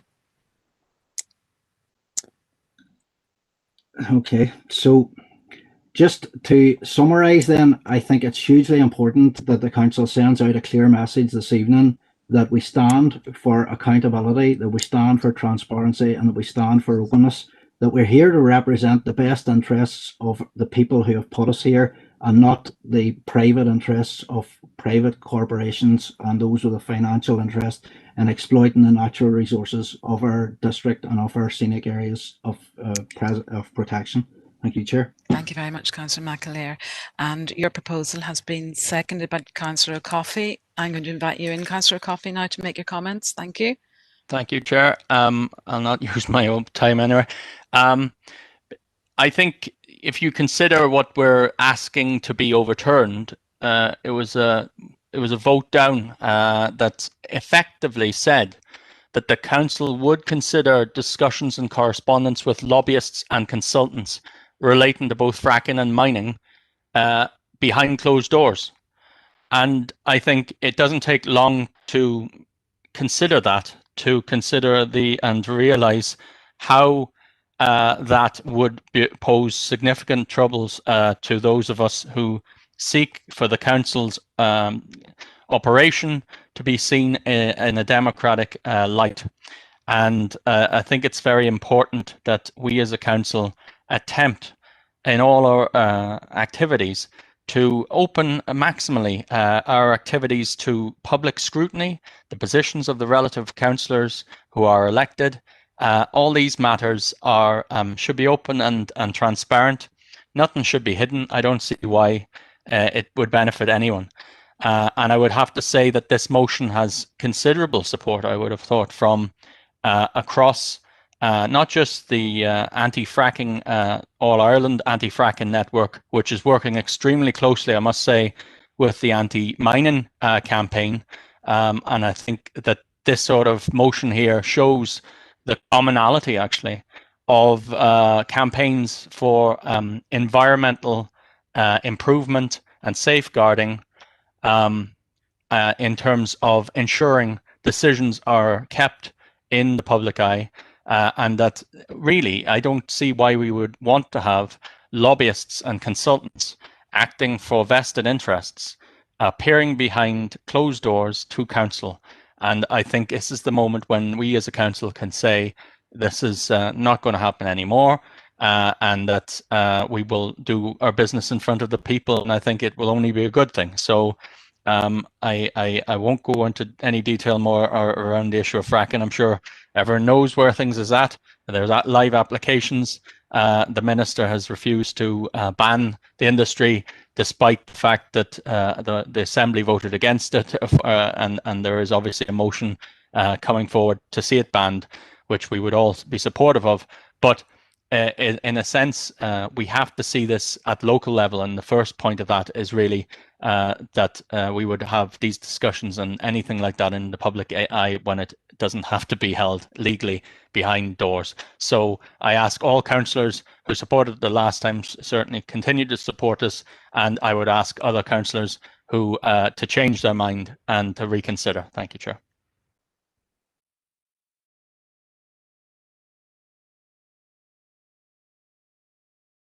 Beg your pardon, Councillor Coffey, can you confirm you're seconding the motion? Indeed, I am. Thank you, Chair. Thank you very much. Thank you for that. The next speaker is Councillor Thornton, please. Thank you, Chair. Speaking on behalf of the Ulster Unionist Party, we voted against this proposal when aired at our meeting on indeed the 12th of January. During the discussion on the 12th of January, Councillor McAleer first aired his views that all discussions and correspondence with lobbyists and consultants relating solely to both fracking and mining remain in the public domain. After legal advice and advice from the Chief Executive, he altered his proposal to include where legislation states that it has to be confidential and or exempt. During the ensuing discussion, Councillor McElduff stated that we should all strive for openness and transparency, and indeed gave examples of staff human resource issues, and I don't believe any of us would disagree with this. Councillor McElduff then went on to say that when deciding what matters should go into confidential, each should be treated on a case-by-case basis and judged by strict criteria. We in the Ulster Unionist Party totally agree with Councillor McElduff, and this remains our view and indeed current council protocols. We are all very aware that the proposer and seconder of this rescinding motion wish to personally lobby and seek press and social media coverage on their hobby horse topics against all other aspects of council business. We in our party agree that fracking and mining are important topics, and we all have or are developing our personal views in both. We do not see why we need to change council protocols to specifically deal with or exclude any group.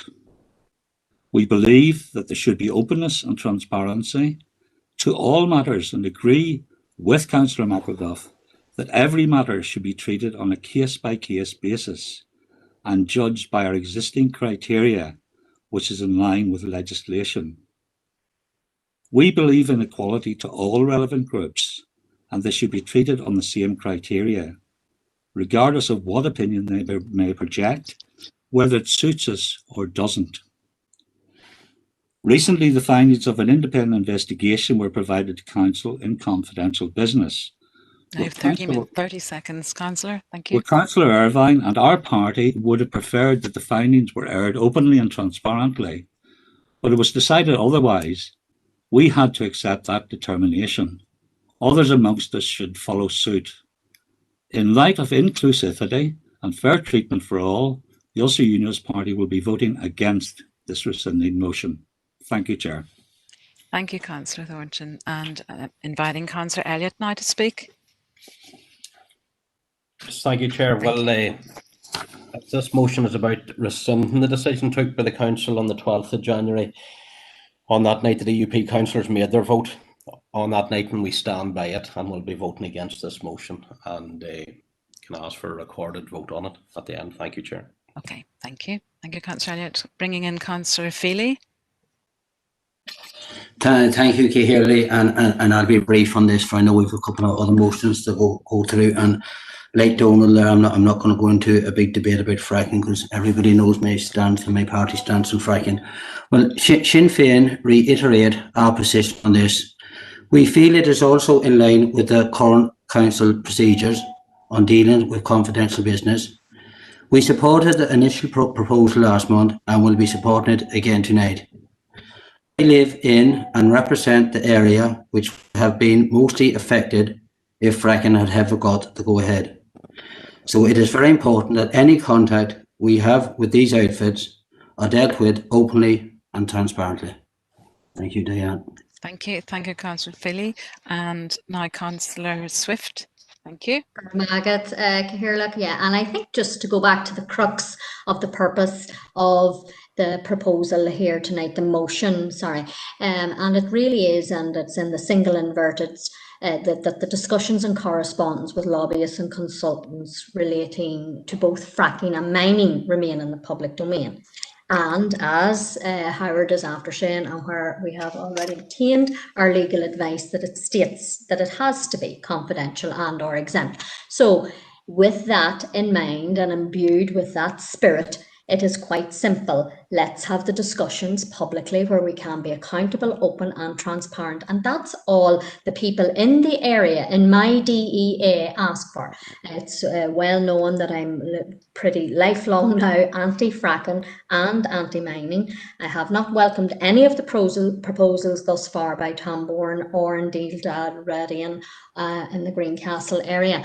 And I think a fundamental and core point as well that has to be said for both these issues, from our environmental point of view, that is exactly why we have to be open and transparent for the public out there to understand what our council and their local authority as ratepayers are doing on their behalf. Because as we all know, there is never a time when extracting resources from underground has been appropriate. And it's vital now when we're in our critical climate situation, and we are all supportive of our Climate Act. So bearing in mind all of those issues, this motion should be fully supported. And of course, I am supporting it as one of the signatories. And I thank all the positive comments thus far. Thank you. Thank you, Councillor Swift, for that. Thank you. I'm inviting Councillor Garrity in now for her contribution. Thank you, Mary. Yeah, thank you very much, Chair, and thanks for letting us in here. And just to say that this, I think Emmett mentioned at the start, and it's only fair, he did ask and he wondered why some people objected to his, what he called, proposal last month.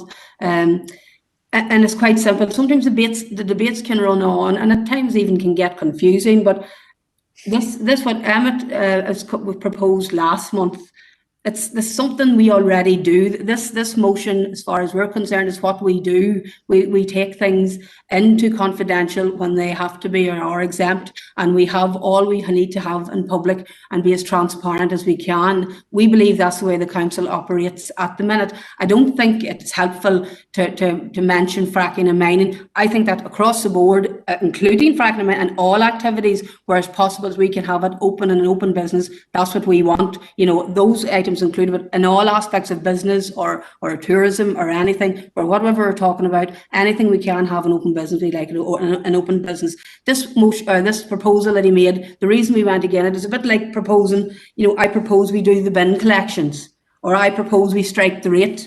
And that's something we're doing already. So it seemed kind of strange to be proposing something we do already, and it is almost kind of indicating that we weren't doing it, is how we felt it. So I wanted to give them the clarity on that, and because we have to follow, we're bound by legislation on this item, so therefore we have to follow that way. Regarding public concerns, I haven't had any at all, and I am flat out busy as a councillor, and I haven't had one concern. That's not to say others have not had been raised issues, but just to put that on the record.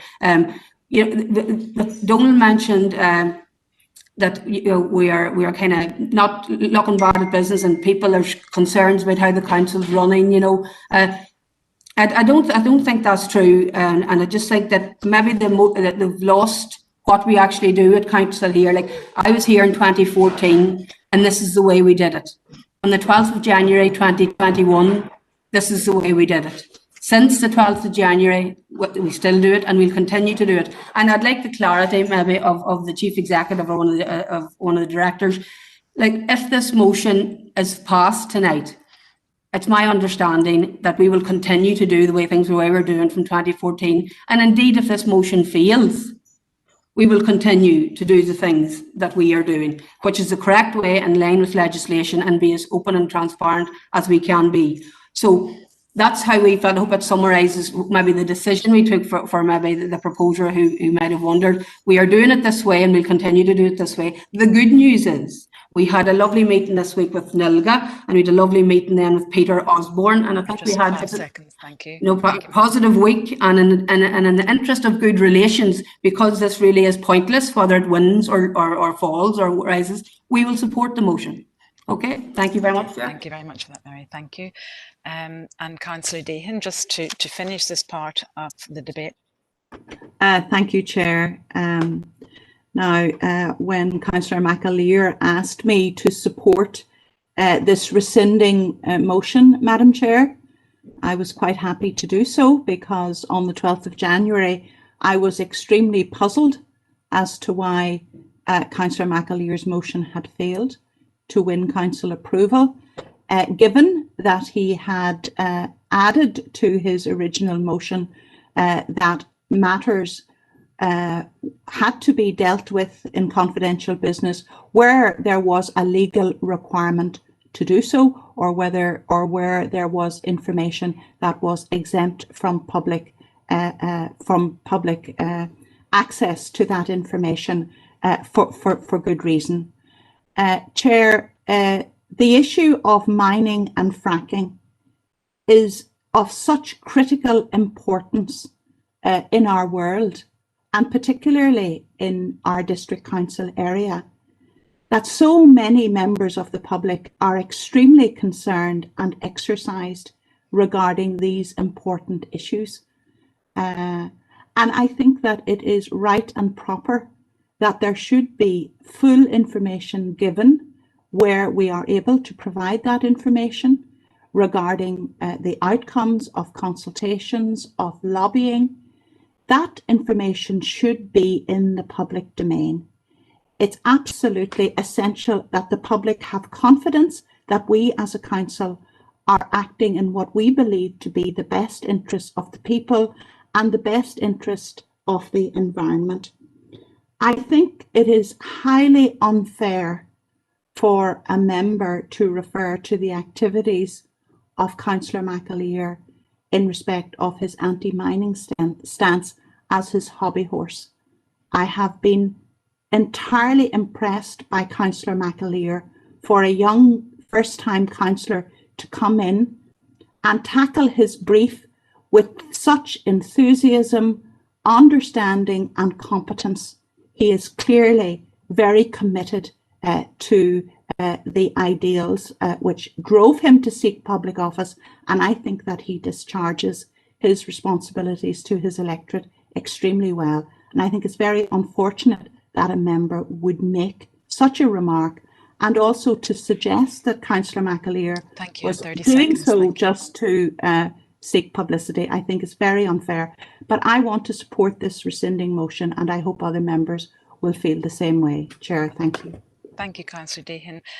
One late addition, we have Councillor Baird, and then I'm going to bring the Chief Executive in before inviting the proposer, Councillor McAleer, back to make his summing remarks. Thank you, Councillor Baird. Yeah, thank you, Chair. I wasn't going to come in, but I felt I had to, listening to the tone and direction of the debate.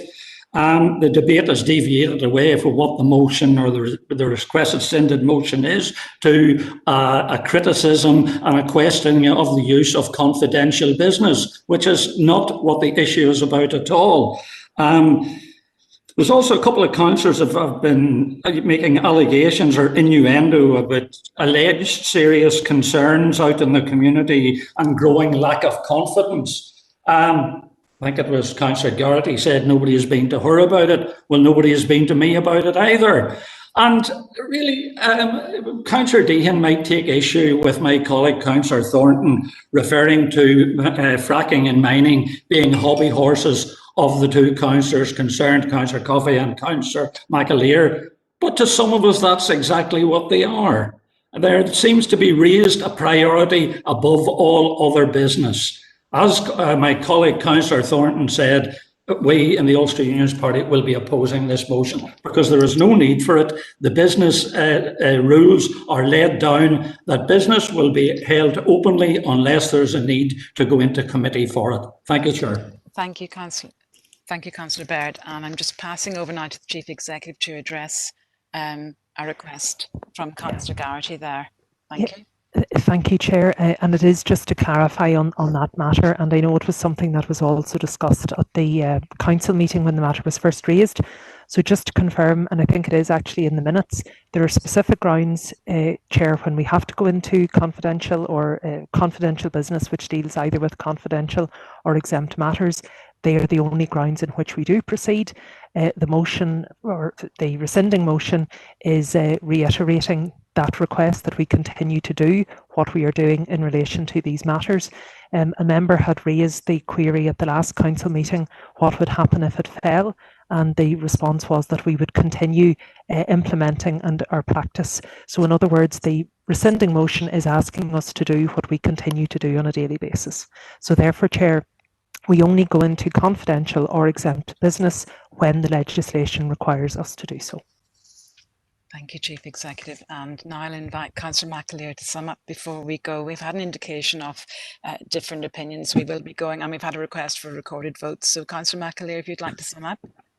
Thank you, Terry, and hopefully the comes out, but if not, you can give me advice and I'll knock it off here. I would like to start by thanking Donald for seconding the motion, for those who have supported it, and indeed for those who have spoken so eloquently in support of it, to Anthony, to Bernice and Josephine for her very kind words. They're much appreciated. I do have to raise a concern that's been expressed by the Chief Executive there and previously by a number of the speakers, that the practice was that we would always do that. Obviously, some of the establishment or some of the older guard maybe were sleeping through the December meeting when that was not the case, and a matter that was not confidential was discussed with, voted on, and action taken during confidential business which wasn't related to confidential business. So there's a very much a need for this. I think it's unfortunate maybe that people don't feel comfortable contacting some of the representatives in relation to the serious issues regarding the two major threats, I would suggest, to this district area, mining and fracking. It's unfortunate that people can't see the link between the two of those toxic extractivist industries. And I think the issue there maybe is a lack of understanding amongst some councillors, and indeed that's reflected when the same councillors, I would suggest, speak on their hopes for a public inquiry. There seems to be very much a lack of understanding in what's actually entailed in a public inquiry and the level of work and effort that's required to represent a community as part of that. So I would also just like to directly tackle the really disparaging, quite disgraceful comments from a couple of your party colleagues in relation to my hobby horse and Councillor O'Coffey's hobby horse. If they can dismiss or equate the threat to people's health, to the environment, to the economy, which they constantly bang on about being in support of, and that's in relation to agriculture, in relation to tourism, in relation to fishing. If they can equate that to people paying to a fairground ride, I think that says a lot more about them than it does about myself or anyone else who's spoken in support of this motion tonight. And I think I would ask that they reflect on those comments, and at a later date, maybe if they feel inclined, to apologise or to withdraw them, because they're absolutely disgraceful and they're highly offensive to myself and to the community that I represent, and that I'm very proud to say is cross-community, and it's a very strong basis that I have. As people are aware, I was the first person elected within my DEA. I feel like I'm trying my best to represent those people. So obviously, just to sum up, the arguments made in favour of this are fairly straightforward. If you're in favour of transparency, if you're in favour of openness and accountability, you will support this motion. If you don't favour those qualities, if you think that the council should proceed doing business behind closed doors, you will vote in opposition. So thank you, Chair. Thank you, Councillor McAleer. That was your summary remarks there. So we're moving now to a recorded vote. And the recorded vote is to either support rescinding the motion, whether you're in agreement or you're against rescinding the motion. Sorry, Diana, I just asked for clarity that I didn't get from the Chief Executive. If this motion falls, it'll be business as usual, and if this motion wins, it'll be business as usual. Just to be yes or no on that. Sorry, Chair, I thought I had clarified. Yes, irrespective of the vote this evening, the business remains as is, Chair. That's as long as we're doing the things the right way. Thank you, Alison. Okay, thank you. So we're going to go through for recorded vote. Councillor Diana Armstrong against. Councillor Baird. Against. Councillor Blake. For. Councillor Buchanan. Against. Councillor Campbell. Evaver for. Councillor Clark, Sean Clark. For. Councillor Coyle. For. Councillor Curry.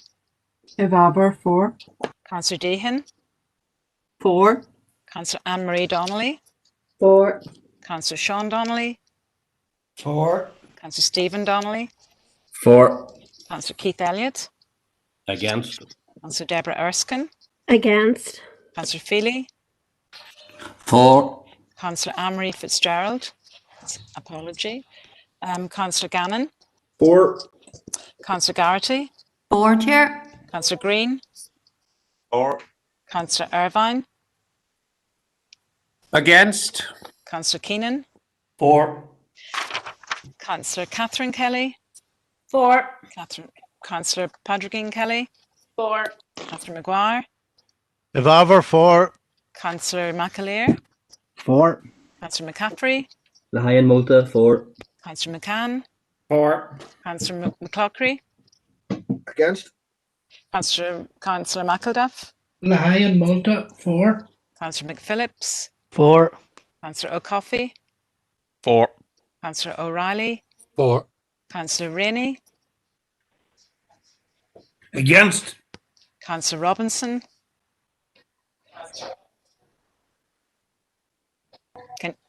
Against. Against. Councillor Smith. Against. Councillor Swift. For. Councillor Thompson. Against. And Councillor Thornton. Against. Councillor Warrington. Against. Councillor Wilson. Against. Just do a tally here, thank you.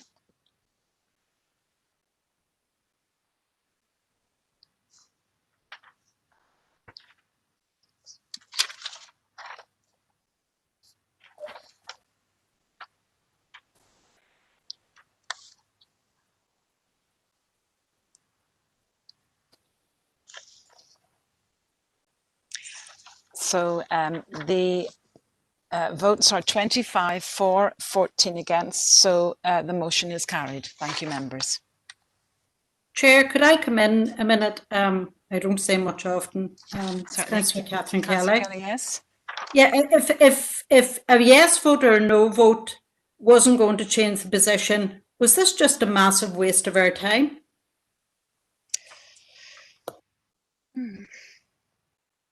We'll ask Councillor McAleer wants to speak here. Thank you. Thank you, Chair. Thank you for letting me in. There's obviously a complete misunderstanding amongst some councillors and unfortunately against council officials, because this has not been the case to date. At December's motion, we took a vote on something under confidential business which was not confidential. It related to meeting with representatives, lobbyists for Dalradian. Councillor McAleer, Councillor McAleer, going to bring in the Chief Executive to clarify this issue. Thank you.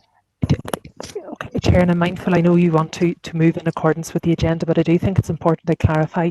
Councillor McAleer is incorrect. The matters which were discussed qualified as an exemption, so therefore had to be dealt with in committee in confidential business, because they dealt specifically with the business interests of a company, which is one of the grounds for exempt consideration, and therefore would be dealt with in committee. So the matter was dealt with appropriately, the council considered it appropriately and actioned it appropriately. Thank you, Chief Executive. Now we're moving on.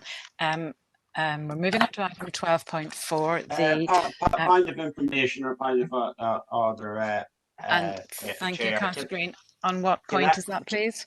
Can I just clarify then?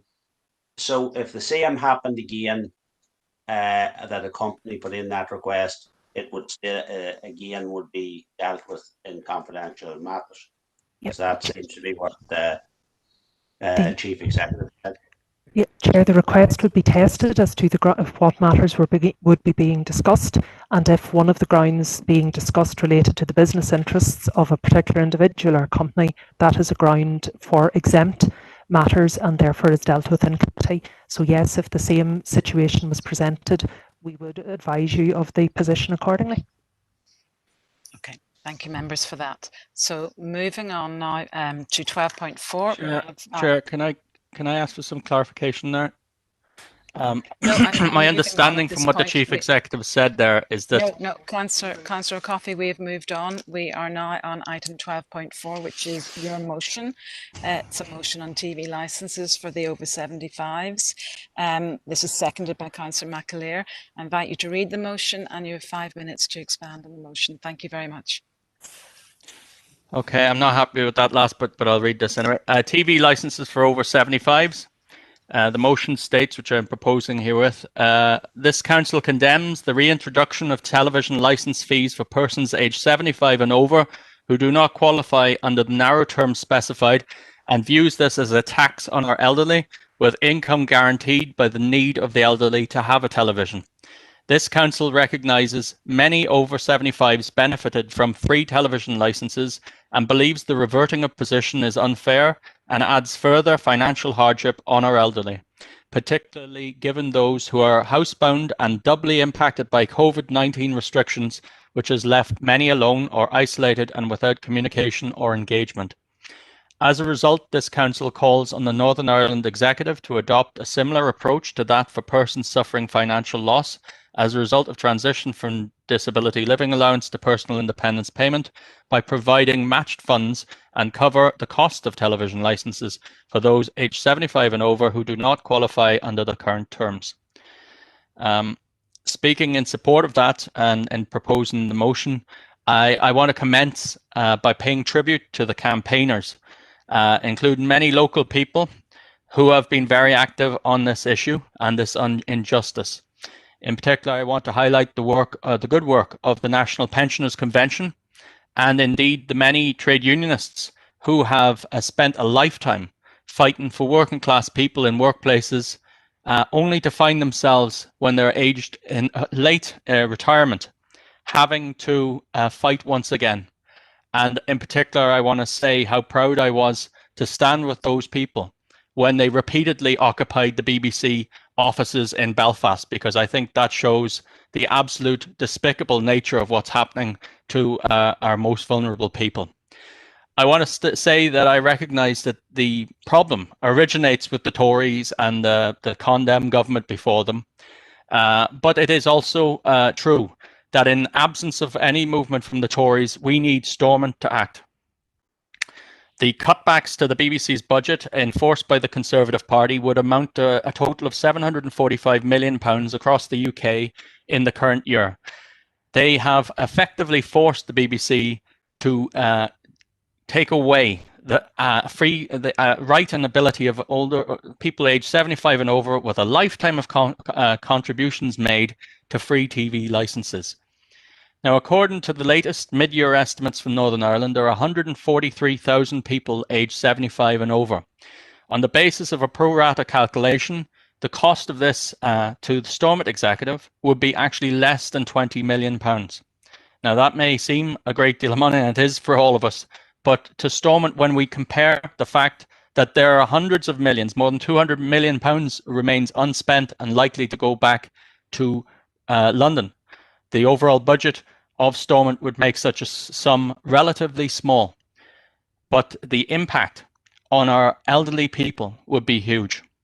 The poverty impact. Older people are already having to choose between heating and eating. We all know that. We know people in that situation. And now we're telling them you're going to have to pay for your TV license on top of that. The fears are that for this, they will pay the TV license and it will push them even further into poverty.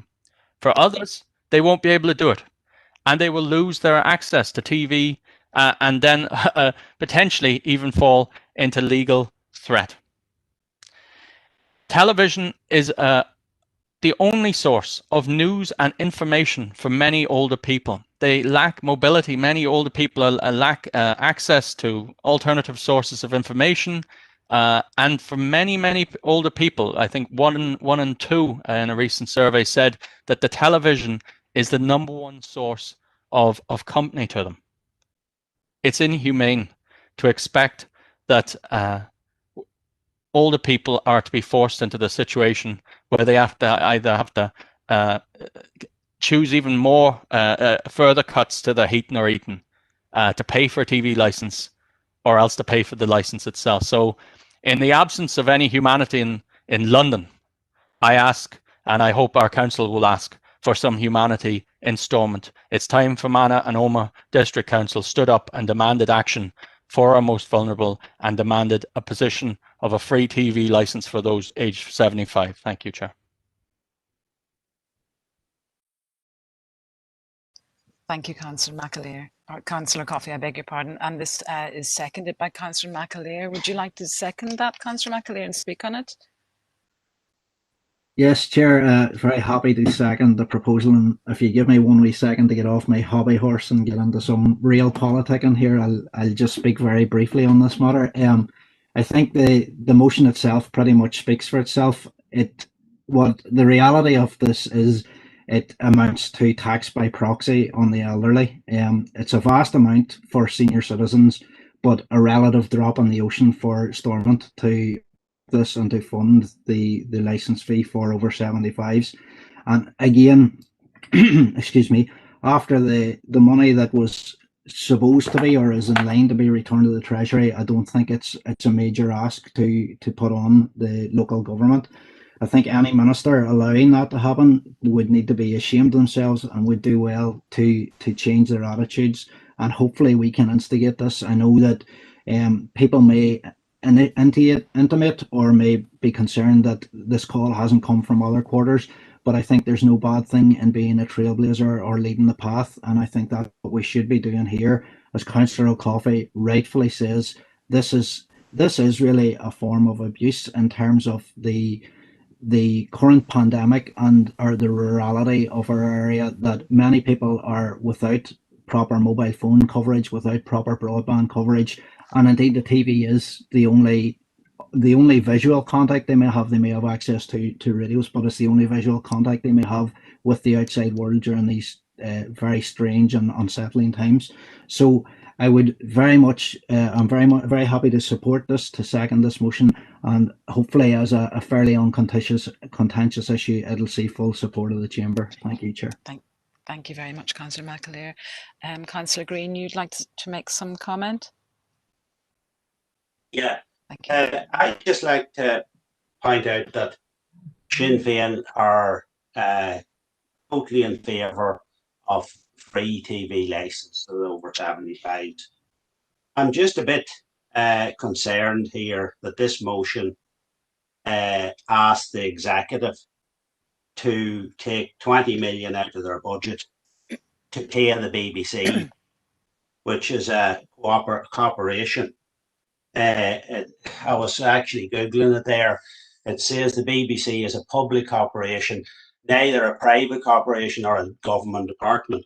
So the executive is now going to be asked, going to be this proposal to subsidise the BBC. I find that quite an extraordinary ask. We should be asking the British government, who has responsibility for this. We should be asking the BBC, who has responsibility for this, to do the right thing. But I would just like to ask the proposer or the seconder, which department are they suggesting that the 20 million is cut from in Stormont, who has no remit on this? It seems an extraordinary proposal. I would have absolutely no problem in supporting it if we were asking the British government to do the right thing, or if we were asking the BBC to do the right thing. But to rob Peter to pay Paul, I don't know how we can ask the Stormont executive to pay £20 million to the BBC to subsidise them. It's bizarre. Okay, thank you, Councillor Green. Councillor Gannon, you're next. Thank you, Chair. I just have to immediately comment on Councillor Green's concerns there. You know, about money. You know, these comments are bizarre in themselves because the finance minister is on the brink of sending hundreds of millions back to London unspent. So to suggest that there's issues here, maybe he needs to look at the budgeting. But anyway, specifically to the motion, Chair, this change to TV licenses is set to affect over 75,000 people living here in Northern Ireland. And TV, as has been said, can often be a lifetime and a source of a lifeline, and a source of companionship to older people who are more likely to be living alone and with a disability. And this is particularly relevant today, given the isolation that has been caused by the COVID-19 pandemic. And ultimately, the decision that was made to remove the free TV license for over 75 hurts the most vulnerable in our society. These are the people who are more likely to be living alone or potentially with a disability. So the SDLP will fully support this call to support those in need, and in particular, those in most need of help. Chair, thank you. Thank you, Councillor Gannon, and I get sense that there is agreement across the board here, so to just ask comments to be kept brief, please. Councillor Robinson, thank you. Thank you, Chair. I have no bother supporting the motion for the over TV licence for over 70s, but I sort of agree with Councillor Green's saying. 75s, Councillor Robinson. 75. Yeah. Sorry, I sort of agree with what Councillor Green was pointing out there about the BBC and the British government. Because BBC's a private company, and they should be taking this money, taking up the bill, not the executive. I'm happy to support the motion. Okay, thank you, Councillor Robinson. Councillor Swift. Yeah, Garamagat, and whilst I will be supporting this motion tonight, because obviously I'm supporting the call for humanity, always will, always have done. But I do think, and I feel strongly, expecting Stormont to act or to take any action is stretching incredulity to believing in leprechauns. But enough on that. I would have actually taken the step further to seek a total abolition of any licence for those aged 75. And if we were all to be really blunt about the TV licence, well, they should nearly be paying us to watch what little and mostly nonsense that they're portraying these last few years. But that's enough said anyway. I will be supporting the motion. An abolition would have been much better, but come the revolution, Donald Garamagat. Thank you. And I can't imagine, Councillor Swift, you have a lot of time to watch television when you're out in Bow, but that's beside the point. Councillor Baird, inviting you. I think you're just shy of 75, is it? You're declaring an interest? Well, thank you for that. It's just interesting you say that. So unlike my colleague, Councillor Wilson, I do not need to declare an interest. 21st of September 47 is relevant to me. I note Councillor McAleer in his introduction there refers to getting off his hobby horse. I trust that he's not suffering from saddle sores, but there is a remedy. First of all, can I say, I think Councillor Coffey referred to the fact that it was the Westminster government, and I believe that's what happened. They introduced the free TV licences for 75 plus, and then decided to withdraw it. Subsequent to that, the BBC picked up the tab for it. So really, they were forced into it. So I do have some sympathy for them, but it's just some. But they now can't afford it. So somebody's going to have to pay, I suppose, because the money is needed. But surprisingly enough, again, I do agree with Councillor Green that it is Westminster who should be picking up the tab, and maybe that's the direction we should be going on. But having said that, I mean, half a loaf's better than no bread. And if the over 75s end up getting free TV licences, we can take it further and try and lobby Westminster subsequent to that. So can I commend, and surprising enough use that word when I'm talking about Councillor Coffey, him for bringing this motion forward. It's proved to me that you can't be wrong all the time. Can I say the Ulster Unionist Party will be supporting the motion? Thank you. Thank you, Councillor Baird. I'll just ask for brevity here because I know this is going, the indications are that this is a motion that has got widespread support, albeit with a few caveats. Councillor Deehan, thank you. Thank you, Chair. Well, I'm happy to support the motion. When this proposal was first introduced, just over 18 months ago, it was met with widespread condemnation, including by Fermanagh and Omagh District Council. And I myself proposed that we should write in protest to the government and to the BBC to have this disgraceful decision reversed.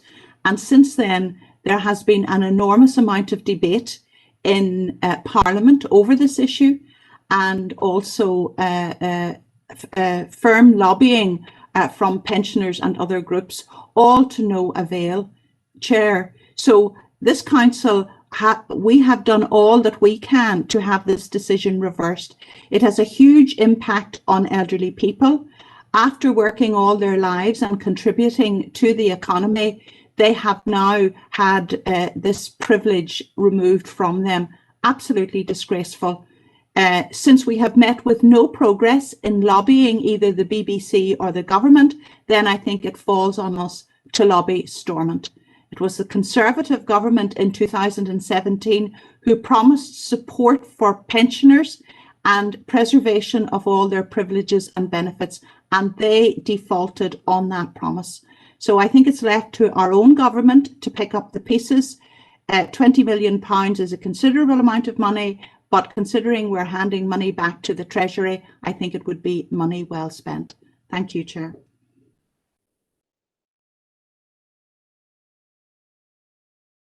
Thank you, Councillor Deehan. We have 3 speakers left. Thank you, Councillor Clark. Yeah, Chair. First of all, I tried to speak on the last issue, but I seen a line through my name, so I don't know what it was about. You know, a line through and my hand was up. But anyway, I want to support the issue of free TV license for over 75s. But there's 2 points here. One, this is a Westminster matter. It's not the devolved, so it has to be. We have to go to Westminster. And secondly, there is some parts of this district where there's a very limited TV service, a very limited digital service. So I think that needs to be remembered too. Again, I support the call for over 75s to get a free TV licence. Thank you, Chair. Thank you, Councillor Clark. And last speaker, Councillor Keenan. Thank you, Chair. Yeah, I too support the motion. And yes, there was some concerns by different councillors where the money is going to come from. Councillor Green as well. I think Councillor Coffey explained well that there's 200 million unspent and this money is going to be returned. And I suppose if there wasn't anything left out of this, then maybe it could be took out of the wages that was received by the minister for sitting at home for 3 years and doing nothing. But just a point. Okay, thank you. Final point to Councillor Maguire. Good evening, Tommy. Diana, thanks, Diana. I wasn't going to bother speaking on this again, and I'm not coming into declaring interest, although it's getting very close. But I think fundamentally we're all in support of people over 75 receiving a free TV licence. But I'm surprised with Councillor O'Coffey with his Labour credentials that he's not taking the fight to the company that is the corporate body that has impinged on the welfare of our 75-year-olds. And just further that to the remarks about the money that is muted as being returned to Westminster, I think anyone that has been listening to the news is aware that that is COVID funding that was made available to Stormont, and it was a call to arms from our minister to encourage other ministers to apply for the funding. It's not, I don't believe that it was funding that can be transferred to this issue, but happy to support the motion. Thank you, Councillor Maguire. Just at this point, then, I'm going to ask Councillor Coffey if he'd like to make some remarks to sum up. Thank you, Chair. I'll just take the. Yes, thank you. I'll not be long.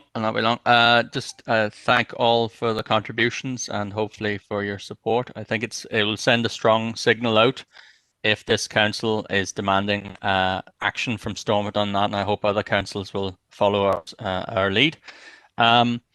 I think the key issue here is that Westminster has acted in a way that's really undermined our older people, and it is the only weapon we have to change that situation at today is that Stormont would do something and show some humanity to over 75. They do have the powers to do it. While it originated in Westminster, it is certainly not the entire prerogative. Stormont has the power to take this on. And I would have to say that Stormont has not strongly enough defended the interests of the pensioners to date. So we've got to this stage. And I have another point is really that Stormont has already provided significant payments to avert some of the worst excesses of Tory austerity. Of course, they haven't done anywhere near enough, but we see DLA claimants onto PIP have been transitioned with funding from Stormont, and equally huge sums have been committed to prevent the rollout of water rates. And this is something that is ongoing. So why not in this case as well? I think it's important that Stormont does what it can do. Finally, just to say that BBC is a public corporation. It's certainly not a private company. And an ancillary point is really that the TV license is not simply to see the BBC, it's to access any form of television. So the impact on pensioners of this would be quite substantial. So thanks for your contributions, and I hope you can support this motion. Thank you, Councillor O'Coffey. And from the contributions there, I was reading that there's support for the motion. So I'm taking that there is consensus among everybody. If there's anybody to the contrary, please can you indicate now, or anybody wishing to abstain? Thank you. Is that Councillor Clark? Chair, no, I was trying to, the hand was probably up. No, sorry. Okay. Okay, so that is unanimous. There's nobody indicating, so that motion passes unanimously. Thank you, Councillor Coffey and Councillor McAleer, for that. Yes, that stimulated quite a lot of positive debate. Thank you. Moving now to item 12.5, we have a motion from Councillor Thornton, seconded by Councillor Warrington, the trade border in the Irish Sea. So I first of all invite Councillor Thornton to read the motion, and then he will speak for 5 minutes on it. Thank you, Councillor Thornton. Thank you, Chair.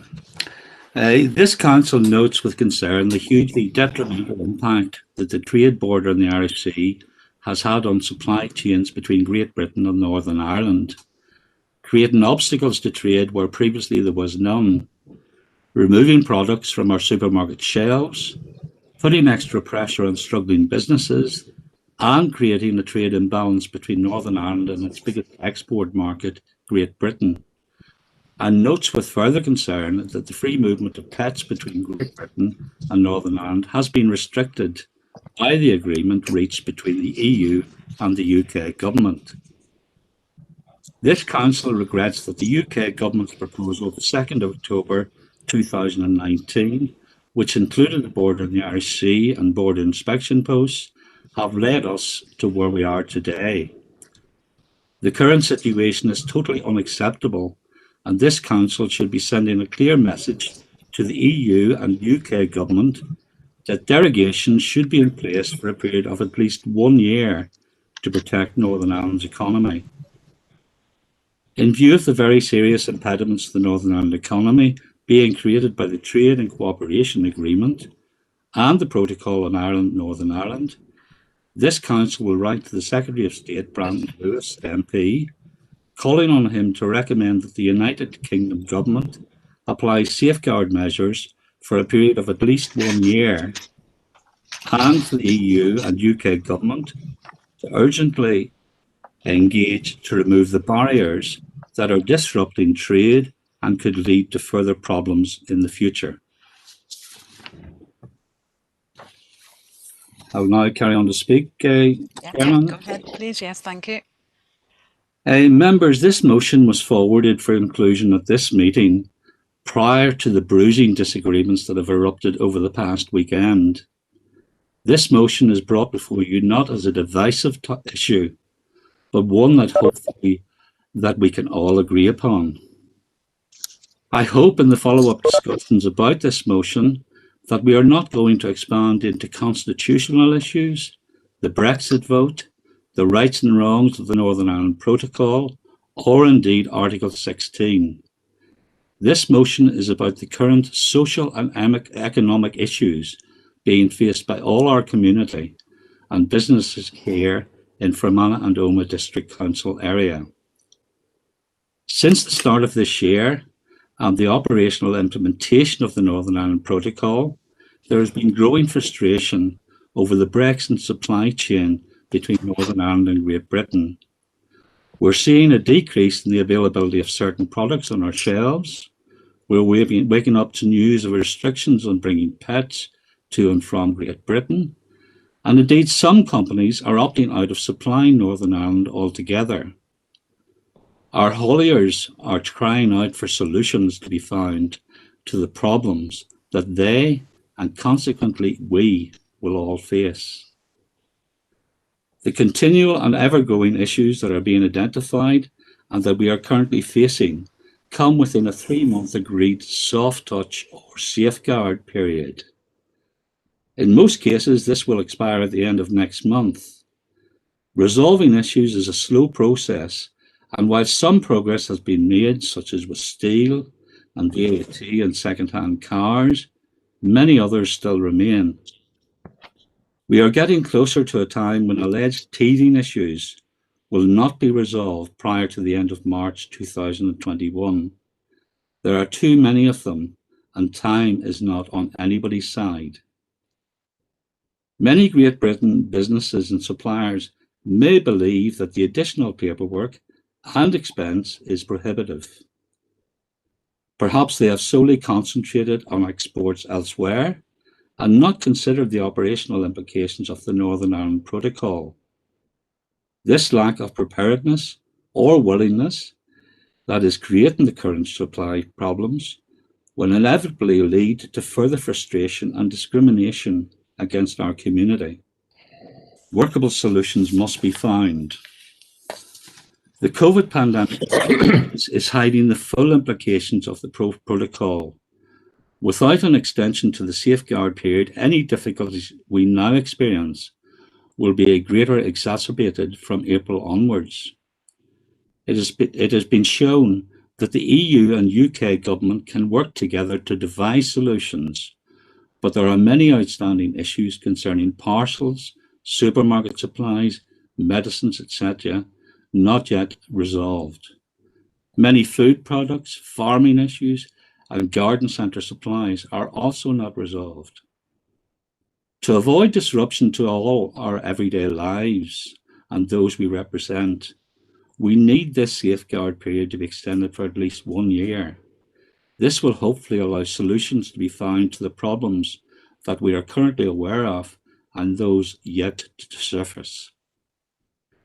There appears to be a willingness from the EU and the UK government to agree solutions to the problems we are experiencing, but time is required to resolve these problems, as well as greater cooperation with local stakeholders. It is hoped that all councillors can unite behind this motion, which is aimed towards writing to the Secretary of State and asking him to recommend that the UK government apply safeguard measures for a period of at least 1 year, and for the EU and UK government to urgently engage to remove the barriers that are disrupting trade and could lead to further problems in the future. That's the motion, Chair. Thank you for that, Councillor Thornton. We just lost you ever so slightly, but I think we definitely got the gist there, so thank you. I'm now going to invite Councillor Warrington as a seconder of the motion to speak. Councillor Warrington, Thank 3 you, minutes Chair. here. Thank you. Yeah, thank you. Well, I certainly won't be taking 3 minutes. I think my colleague has summed it up all very well. Obviously, this motion, in our understanding, is a non-contentious motion. It is purely focused at retaining economic goodwill between us and the UK at the minute, which is obviously not happening. You know, when you see things like agricultural machinery can't come in from the UK mainland into Northern Ireland because without getting a £200 waste certificate in case there's any soil on it, things like that, things like lock eels can't be sent to Great Britain There's some stuff just ludicrous on it. So, as I say, it's a non-contentious motion, and I certainly hope that it gets all support from all the parties tonight. And I firmly second the motion. Thank you, Chair. Thank you, Councillor Warrington. And the first speaker in the debate is Councillor Green. Thank you, Chair. Well, can I just point out that Sinn Féin as a party will not be supporting this motion.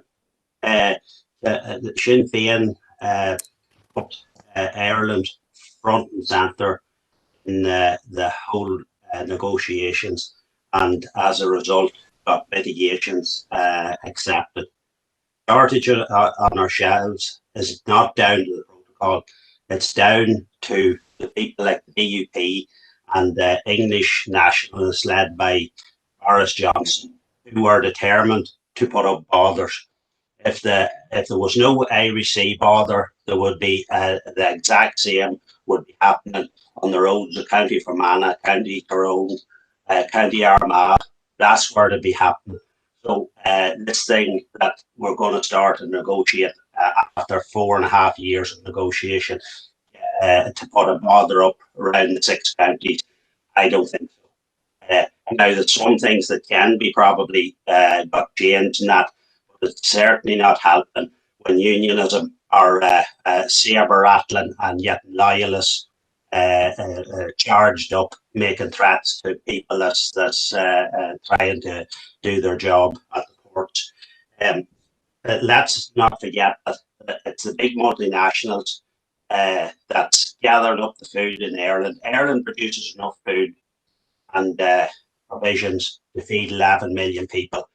They bring them over to Britain to package them, while it could be done quite easily over here, and then ship them back.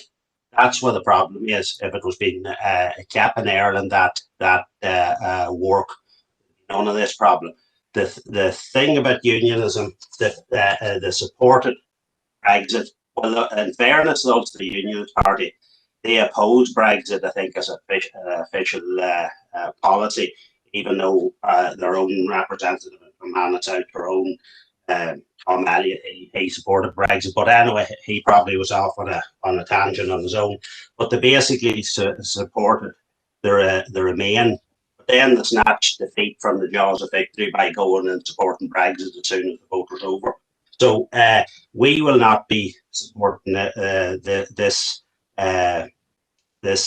motion tonight. And the one thing I'd like to ask all parties tonight is to condemn the threats that's been made to the workers down in the ports of Belfast who's trying to do an honest day's work. They're doing legal activities and they're being threatened. And some of the language from unionist politicians is outrageous. But then again, it happened in 1912, it happened in 1960, it again happening now. Thank you, Councillor Green. Councillor Keenan, you're next. Thank you, Chair. Well, I'd have to say that I strongly oppose this motion, and I believe the border in the Irish Sea is not an impediment in any way, and that any shortage of goods will only be temporary as businesses and people adjust to the new situation. In my opinion, the real impediment is the British land border on this island, and we only have to look at the COVID situation, where this border has caused many issues and possibly unnecessary deaths. This motion mentions the restrictions around the movement of pets. Well, I would like to bring members' attention back to 1921, when this island was partitioned against the will of the vast majority of the people on the island, which was truly undemocratic, and came about because the powerful and wealthy North and South want to protect their financial patches. There were many resulting problems from this action, but the movement of pets was the least of the problems that had to be endured. Families were divided and destroyed, many thousands of lives have been lost, and we are all still living with the legacy of this. I believe that the border in the Irish Sea is a positive step, and a step towards unification, and a step towards a better future for us all. Thank you. Thank you, Councillor Keenan. I'm bringing in now Councillor Errol Thompson. Thank you very much, Madam Chairperson. And rather than allow my party's position to be misrepresented by others, let me quote from the statement released by the Democratic Unionist Party on the 2nd of October 2019, and I quote, "The Democratic Unionist Party has always indicated that the United Kingdom must leave the European Union as one nation, and in doing so that no barriers to trade are erected within the United Kingdom. In December 2017, we insisted that democratic consent was required in circumstances where Northern Ireland would align alongside specific sectors of the European Union single market. The proposals ensured democratic consent to the specific alignment proposals before they enter into force and thereafter on an ongoing basis, unquote. Madam Chairperson, the Democratic Unionist Party has consistently opposed the Northern Ireland Protocol. We warned both the current and previous Prime Minister against going down this path. Democratic Unionist Party members of Parliament voted against the protocol in Parliament, contributing to this defeat before the Prime Minister then called a general election with a specific aim on getting his oven-ready deal through Parliament. What the Democratic Unionist Party was prepared to support were proposals that would have seen Northern Ireland Assembly give specific consent to anything being introduced, and that consent would have ensured both Unionists and Nationalists were content. Similar cross-community consent would have been required on an ongoing basis for those arrangements to continue. The European Union had already agreed to consent from the Northern Ireland Assembly being necessary. All that we were asking for was that paragraph 50 of the joint report between the United Kingdom and the European Union, published in December 2017, be implemented. None of that is present within the Northern Ireland Protocol, which has been imposed upon Northern Ireland without the consent of either the Northern Ireland Assembly or the Northern Ireland Executive. The focus of this motion should have been on those who describe significant economic damage as teething problems. Some of those teething problems are well known and already been alluded to through business and other circles. Northern Ireland Protocol is harming businesses and customers right across Northern Ireland. Thank you. It has also resulted in significant community tensions. The European Union has demonstrated that it doesn't care about Northern Ireland. They were prepared to and still retain the right to block the progress of vaccines into Northern Ireland. The precedent has been set for the UK government to take action to allow the free flow of trade between Northern Ireland and our biggest market. That is what they promised. My party is focused on finding solutions and resolving the economic and constitutional damage created by this agreement between the United Kingdom and the European Union. That's where the focus of everyone should be. Thank you. And to answer somebody else's concerns, our party and myself have always stood against violence. Thank you, Madam Chair. Thank you, Councillor Thompson. Thank you. And now I'll invite Councillor Coyle, please. Thank you, Chair. Brexit was always about creating trade borders by nature. Brexit creates obstacles to trade where previously there were none. This was the entire point of the Brexit project, one which was opposed by the majority of people in Northern Ireland. All the disruptions mentioned in the motion were created by Brexit. While we will certainly work to mitigate negative consequences, we must be clear that the origins of the problem are Brexit itself and those who were led people blindly into it. It was a project that our party and the majority of people in Northern Ireland opposed. Brexit was created trade barriers, extra pressures, increased prices across the UK and further afield. That is the very unfortunate reality of the Brexit project, and one that we now have to deal with. Rather than calling for a premature and reckless removal of the protocol that protects us from some of the worst consequences of Brexit, we shall be calling for the Executive and the Department of Economy to proactively work with InvestNI and Intertrade Ireland to promote the benefits of the protocol in terms of the EU-UK market access for businesses choosing to locate in Northern Ireland. The UK government made the decision that pet passports should be necessary for pets crossing the Irish Sea or the English Channel, and it is an unfortunate consequence.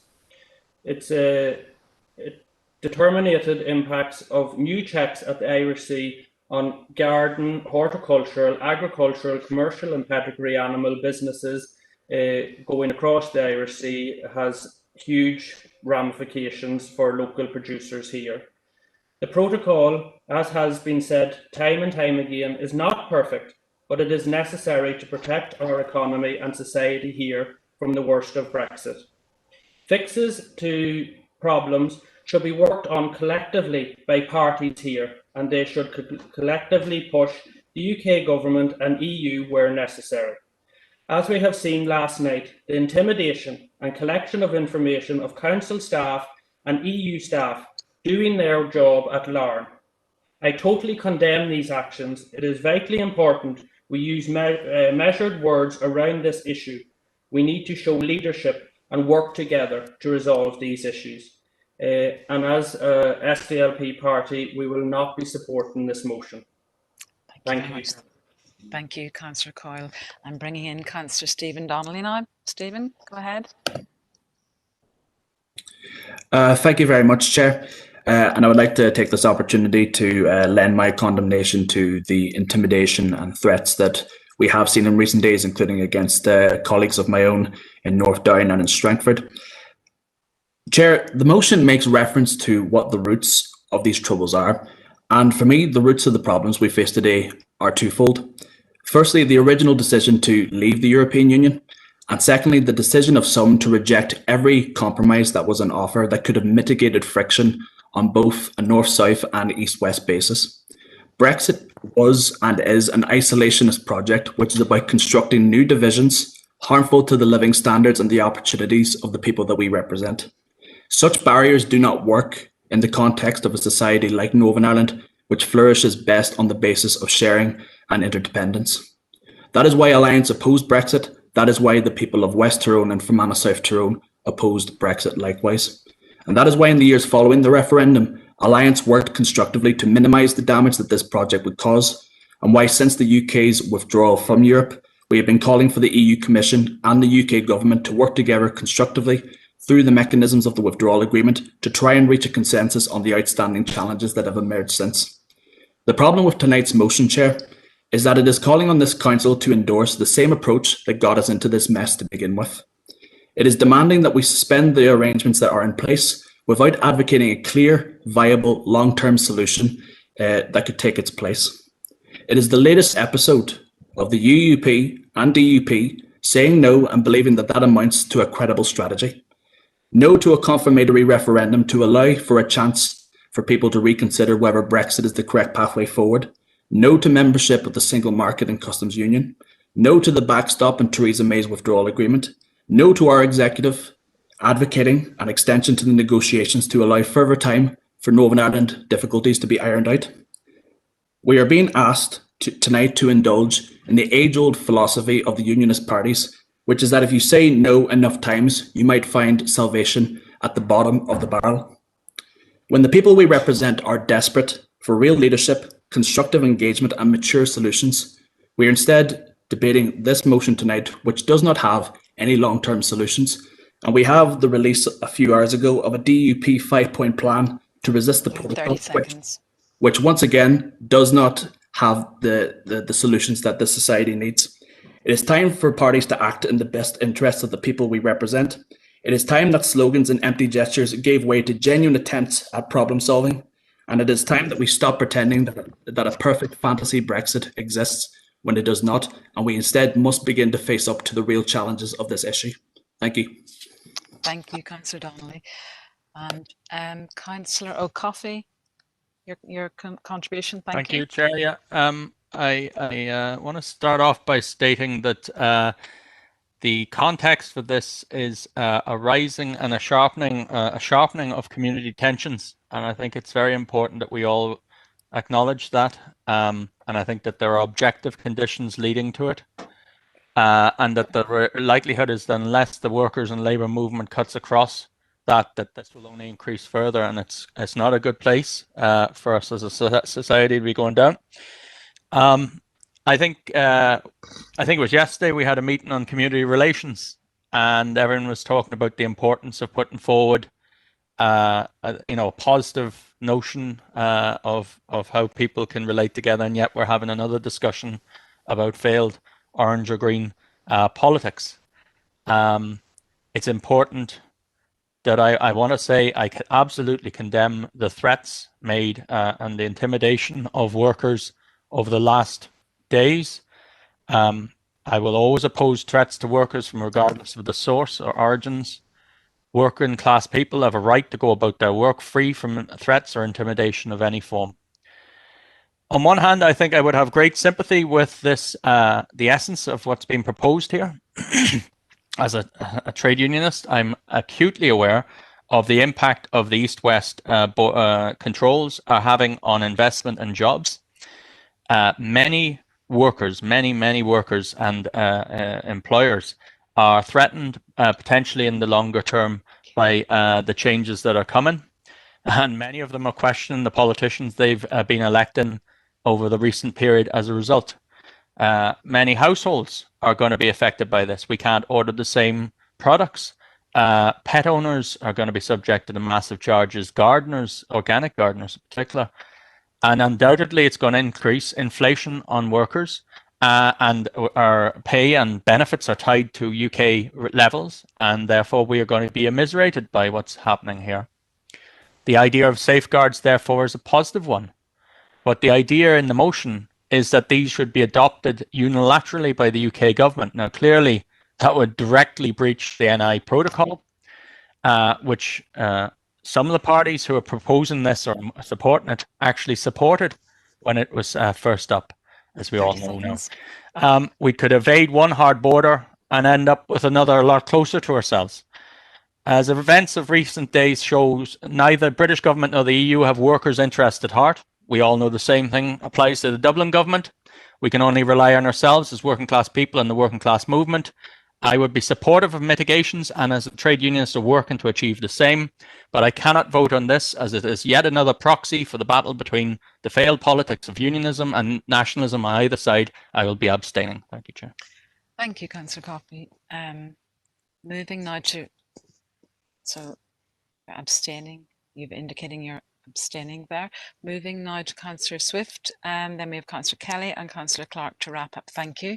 Councillor Swift. Yeah, Guramagat, and I would like to say that obviously without a shadow of a doubt, the European Commission made a major error of judgment when it decided to trigger Article 16 of the Northern Ireland Protocol, and in response to the row with the AstraZeneca over the supply of vaccines. Now, considering this motion, I fully support no barriers to trade right across the island of Ireland, north, south, east and west.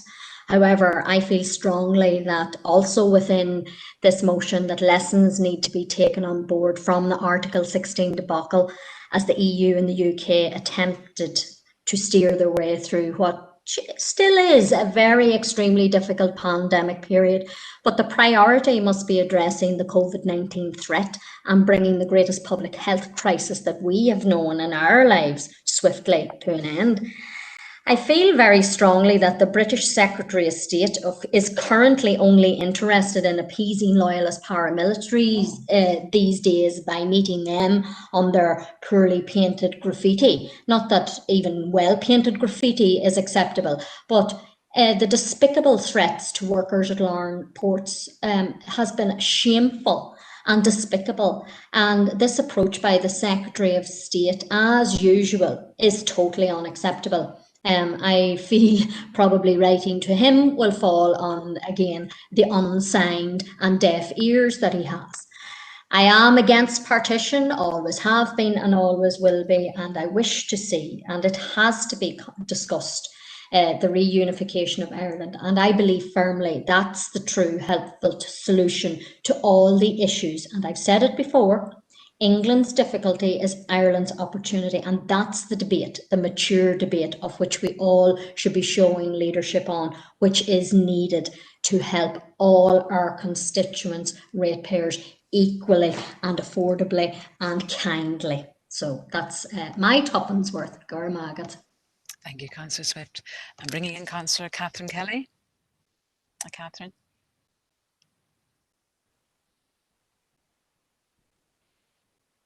Can you unmute, Catherine, please? Yep, you got me now. Yes, yep. Go ahead. I just want to remind Councillor Thompson that Brexit also wasn't the democratic wish of our constituents here in Fermanagh and Omagh. There was and is no consent to Brexit across the north. I'm certainly not supporting this motion, but I also, on behalf of our party, want to condemn the threats of intimidation of workers and indeed other political parties. And just before I sign off, I want to read a quote from Jeffrey Donaldson from today, where he said, "I wish someone would show me any other example in the world where you have this kind of border right down the middle of a country, an internal border within a country that separates one part of the country from the other. It is simply not acceptable." Thank you, Councillor Kelly. Councillor Clark? Yeah, thank you, Chair. I have to say, I'll not be supporting this motion. I'm slightly disappointed that the UUP representative, Doug Beattie, is back talking about technology at the border, at the land border. I certainly could not support that, so I'll not be supporting this motion. Thank you. Thank you, Chair. Thank you. And to last comment to Councillor Dehan, please. Thank you, Chair. Well, unfortunately, the trade border in the Irish Sea is the unfortunate outworkings of Brexit. Brexit, something that was imposed on the people of Northern Ireland. And to quote Senator George Mitchell, who said, "Democracy is a fine thing, but it doesn't always give you the right answer." And in my opinion, Brexit is and will always be disastrous for the United Kingdom and for the UK and in general, Northern Ireland in particular, and indeed the whole island of Ireland. I absolutely condemn the intimidation and threats to the workers at the Port of Larne. Totally unacceptable, totally unnecessary. And these threats are made in the hope and expectation that they will bring about change, which in my view would not be in the interests of the people of Northern Ireland. I believe that the inconvenience and the damage to our economy, which we are currently seeing, I do believe that these issues will settle, and that if we have patience and courage and hold out, that we can find a resolution. I too, like Councillor Swift, sincerely regret the actions of the EU Commission in triggering Article 16, a serious error of judgment, which does undermine confidence in the withdrawal agreement. And I sincerely hope there will be no repetition of that. Unfortunately, Chair, the motion that is proposed by the Ulster Unionist Party tonight does not provide answers. It is merely kicking the ball further down the line. It will not have the agreement of the majority of the people in the EU, and I don't believe that this motion can succeed. So I'm afraid I can't support it, Chair. Thank you. Thank you, Councillor Dehan. Councillor Clark, did I cut you off? Do you want to come back in? Your hand is up again. No. Councillor Baird. Okay. Sorry, no, it should be done. That's okay. Councillor Baird, okay, last comment with you. Yeah, thank you very much, Chair. Just I feel it's very unfortunate that what was a very reasonable motion that which will have an effect on all our constituents and all the residents of Northern Ireland has denigrated into the old arguments, and indeed in some people's cases the usual rewriting of history. I speak as someone who supported European membership, the United Kingdom's membership of the European Economic Community at the first referendum. And I hold my hand up and say I voted Remain. But to those people who didn't accept the outcome of the vote, it was a United Kingdom vote. It wasn't a regional Northern Ireland, Scotland, Wales or anywhere else vote. It was a regional vote. So I accept the outcome of the referendum. But what we're faced now is the reality of it. I remember back in the entry to the European Economic Community, I worked for the Department of Agriculture at Belfast in a European section where we were dealing with transitionary compensatory amounts for money and for goods. And that's really what we're talking about here. They were necessary at entry, and it looks like they're necessary on the way out. Now, I'm sure the good supporters of Sinn Féin will be interested to see that the party purse puts Ireland at the front and the centre of everything. Obviously, in the context of what we're talking now, to the detriment of their constituents as a result of what's happening. The proposal was quite simple. It's extending the transitionary period from 3 months to 12 months. Because we've seen in the 3 months the problems that have arisen, and they seem to be arising. A few have been resolved, but more have turned up. So we need extra time to get it resolved. I think it's, as I say, it's very unfortunate that it's denigrated into the debate that it has. But I leave my comments at that. Thank you. Thank you very much, Councillor Baird there. Just returning to the proposer, Councillor Thornton, in summary, if you'd like to say a few words on the debate we've been having. Thank you. Thank you, Chair. First of all, in answer to Councillor Green, I, along with all my colleagues, condemn any threats or intimidation to any worker at the ports of Larne or Belfast, or indeed any other politicians to whom these threats or intimidation have been made to. We condemn everything to do with that. I was hoping tonight that we could try, as the last speaker said, to extend the period more or less to allow these continuing problems to be resolved between the EU and the UK. I didn't want, and my intention was not to have the onslaught we have, but I suppose that was to be expected. I still hold that our constituents and our businesses are suffering. I wanted an extended period, but it's quite obvious from the comments that that is not being agreed to. So Councillor O'Coffey was the only one who gave any degree of support, and I thank him for that.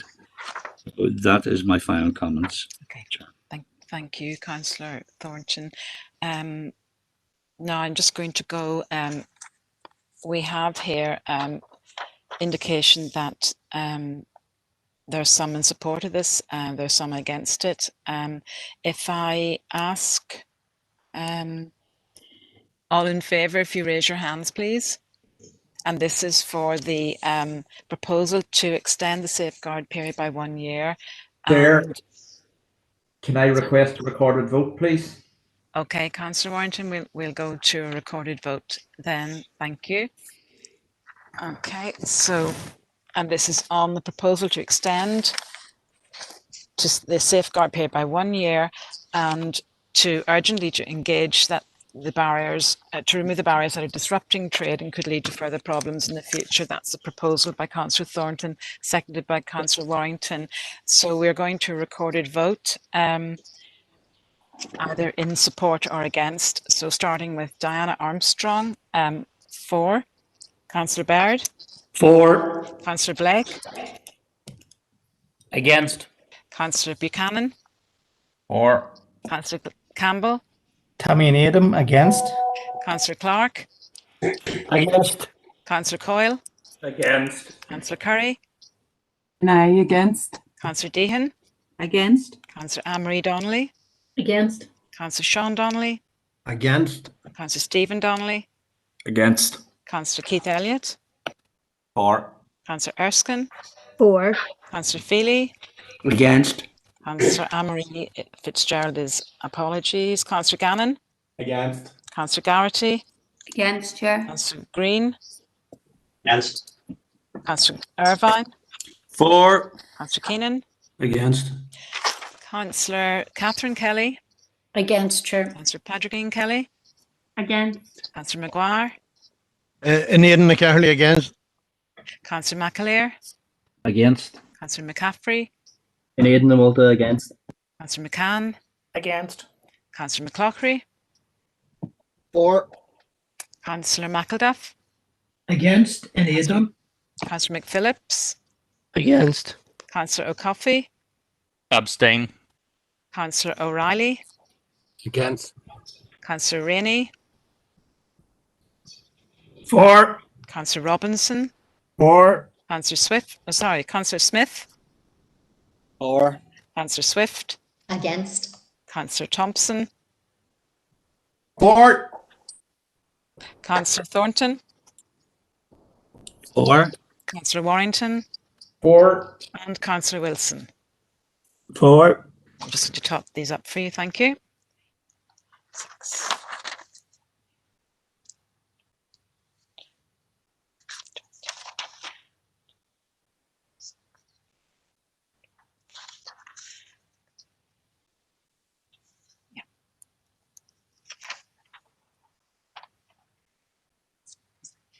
Okay, so on that proposal, there are 14 for, 24 against and 1 abstention, so that motion falls.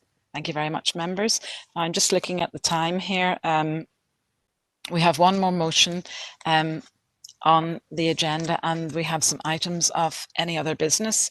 So at this point, we'll proceed with the motion which has been proposed by Councillor McCaffrey, seconded by Councillor Maguire. And it also draws to your attention that we've received an amendment. Members may be aware that that is on minute pad. You'll have been notified of that, so you'll be aware of the contents of the amendment, and we'll move to that after we've heard the proposer and seconder. So I'm going to invite Councillor McCaffrey to read the motion, and then you have 5 minutes, Councillor McCaffrey, to give us your thoughts on the motion. Thank you. So, Councillor McCaffrey, sorry, I may interrupt you to go to the extension of time. If you take, we will do that after you read the motion. Thank you. Or we can take it now. Yes. well, I'm happy to propose, Chair. I propose that. You propose we go into extra time. Have you a seconder, please? I'm happy to second Councillor Maguire. Thank you, Councillor Maguire. Okay, well, we'll proceed then in the normal fashion. Councillor McCaffrey, if you want to start. Thank you. Thank you, Chair. Thanks. Roon motion that this council will adopt and change its policy on bilingual signage so that the process for consultation shall be initiated and deemed adequate by an expression of interest by a resident or residents or by a councillor. New policy would also require a percentage of 15% or more of residents responding positively being sufficient to erect a second sign or nameplate, subject to residual discretion and protections, mitigations as appropriate. I'll now read my first piece, Carly. Okay, thank you, yes. Tá lucr agus bródorm hun an rún seo chur Harvraj and Cordia Nocht, agus tam docusach go mé más cí tugad an Gaelic is go níon for takeíocht leis an rún seo. Is ar son carta phobal na Gaeilge ag gantar ar manach agus na homi atá méid molú an rún seo. Is ar son na báistí Gaelscoile, na glan fólamóí, na caintrí leithúile, agus cuile duine bhfuil fun orthú an Gaeilge a cosint a chur gon hin. Caihí sin mar Cordia, atá an animus a bheith seasa ar son phobal ar manach agus na homi, caihimiid a ahint go bhfuil sé harnam go curta bartas corthaíochta nua a bhaim, nach dagan salach ar jaachlachtas ar fud go fad na crinne.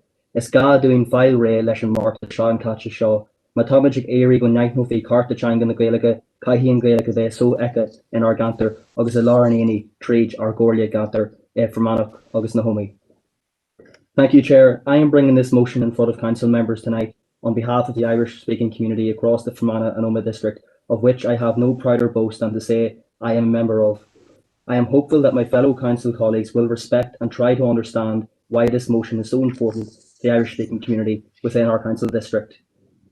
Given the increasing demand for bilingual street signage to be installed in the Fermanagh Omagh District Council area, and a welcome and heartwarming increase of interest in the language from the Unionist tradition, and also the ongoing review into the council's now outdated Irish language policy, I am asking members of this council to support the lowering of the threshold for the installation of bilingual signage in addresses within the Fermanagh and Omagh District Council boundary. This motion would require one or more residents or their local councillor to that DEA to come forward with the request to erect a bilingual street sign, and if this was to gain the support of 15% of residents on the electoral register, then this would be sufficient to go forward for approval by council as per usual practice. A number of years ago, this council adopted a policy whereby bilingual signage could only be installed in an address within the FODC area if 66% or 2/3 of eligible responders supported the proposal, after 33% or 1/3 of residents expressed an interest to begin the process. I strongly believe that the current threshold is prohibitive and restrictive. I believe it is contrary to the principle of inclusivity, and it now also stands in direct contrast to the threshold levels that have been adopted by other councils across the north, which have also seen an increased demand for bilingual signage. I note the recent changes in Belfast City Council and our neighbouring Derry and Strabane Council. I urge members of this council to show that we are progressive and we can support this same motion. The UN Charter on the language rights of linguistic minorities acknowledges that while legislation varies from country to country, the low threshold that exists where it is considered practical and reasonable to provide bilingual signage varies between 5 to 20%, with these thresholds being associated with minority languages that have a form of official status. This clearly applies to Gaelic, the Irish language. The current situation whereby 2/3 of responding residents need to support the proposal for bilingual signage is not adherent to this internationally recognised best practice and will certainly not comply with guidance which will be issued by the soon-to-be appointed Irish Language Commissioner under the New Decade, New Approach deal over a year ago. Fermanagh and Tyrone have stood head and shoulders above other counties to ensure the ongoing growth of the Irish language, and Gaelic is interwoven throughout our district, as seen with the continuing growth of our Trí Gael Scoilna and the growing numbers of unionists now embracing and learning the language, along with increased community involvement in promotion of Irish language. We find this language in our names, our surnames, in our place names, townlands, and even in the way we speak English, Hiberno English. The mark of Irish is to be found in practically everything we do. It tells us who we are. It is a language to be cherished, and it threatens absolutely nobody. It predates Christianity. It cannot belong to any one religion. I am asking that members will support this motion, support cultural diversity, and support people in our district. The Irish language is for everyone. Es linne goléir I. Gur míle mágah vasavé géisteach, iramór of Hontakiach Deléanamh leis an rún seo. Again, thank you all for listening, and I urge you all to support this motion. Gur míle mágah. Thank you very much, Councillor McCaffrey. And now I'm going to invite your seconder, Councillor Maguire. If you'd like to second the motion, thank you. I'm very satisfied to second the motion. Coram fáilte leis an rún seo, agus míle buchas de Comhairle McCaffrey bhólaí. Tá mé lánsásta bheith an cuideachóir leis. Céim fórasach chun feicilech na Gaeilge ardú in ar gantar, agus títar go bhfuil our policy a chur bach ar dul an cin na Gaeilge, agus as céim leis an ceart na Horpa agus ceart na náisiúntaithe. So I believe that this motion is a progressive step to facilitate the Irish language being more prominent across our district, and that's in response to discussions we've already had with some of our Irish language groups. And the second point I'd like to make is that it's for far too long our previous policy has been perceived as obstructive and not in line with the European Charter and indeed the UN Rapporteur report on language rights. Sinna bhfuil rágam. Thanks for that, Chair. Sinna bhfuil agam. Thank you. Thank you very much, Councillor Maguire. Now we have, I'm going to ask the proposer, we have an amendment which you will have seen, an amendment proposed by Councillor McCloughery and seconded by Councillor Smith. And I'm going to ask the proposer, Councillor McCaffrey, if he will accept this amendment. Unfortunately, I cannot accept that recommendation from the council colleagues as it is not in line with international best practice, as I explained. Okay, thank you, Councillor McCaffrey. So, in line with protocol, we will put the amendment. I'll ask Councillor McCloughery if he will read us his amendment, and we will put it to a vote. Thank you. Thank you, Chair. The amended motion is adopt and change its policy. This council adopts and changes its policy on bilingual signage, so the process for consultation shall be initiated and deemed adequate by an expression of interest by a resident or residents. The new policy will require a percentage of 50% plus one resident being sufficient to erect a sign, a second sign or nameplate, subject to residual discretion and protections and mitigations as appropriate. Chair, in bringing the amendment to this motion, I tend to make it more reflective of the council area. The issue should not be seen as political, although it is in many areas. The issues of signage should be reflective of the residents on a road or street or estate without political interference. So only residents who actually live there should have the right to call for a consultation. I find the idea that 15% can direct that a signage should be erected unusual. When we break signage percentages down into numbers, if there are 5 residents on a road and one resident requests a consultation, that one resident is 20% of the residents on the road, and it's a given that they are going to get the sign erected.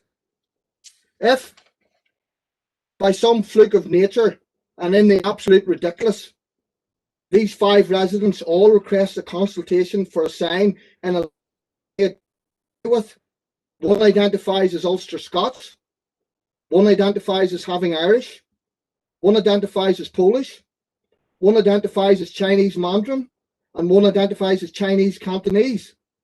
Will we now see a road sign on that road with 6 languages, as each one has a given, has been 20% of the population on that road, that should be erected? 15% is a strange number, given the breakdown of this council. If we put these numbers into real figures, each councillor is 2.5%. Sinn Féin, 37.5%, or 15 councillors. The UUP, 22.5%, or 9 councillors. SDLP, 12.5, or 5 councillors. DUP, 12.5 councillors. Single party with 1 representative or independents, 2.5%, or 1 councillor each. However, if we make this a collective, this group of single party representatives and independents, they suddenly become 15%, or 6 out of the 40. Imagine the furore if the 6 members from these groupings collectively controlled all matters arising in this chamber.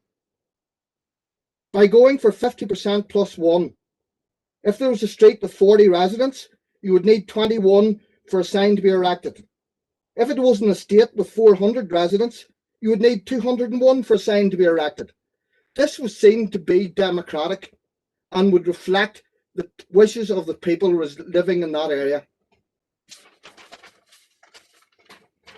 Thank you, Chair.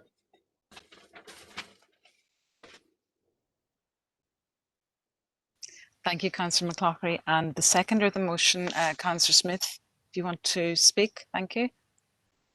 Chair, I don't actually see a need to speak. I think Councillor McCloughery has covered it very well.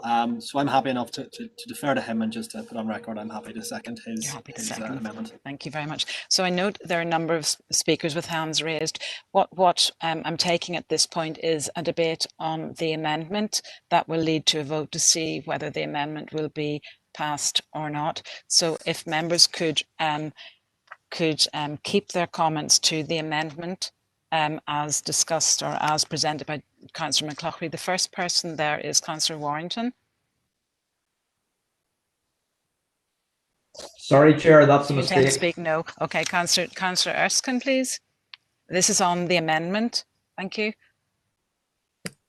I'd like to come in just on the actual motion itself. Thank you, Okay, Chair. I'll come back to you then. And Councillor McCaffrey, I'll come back to you at the end you can come in at any time, but if you want to listen to the comments.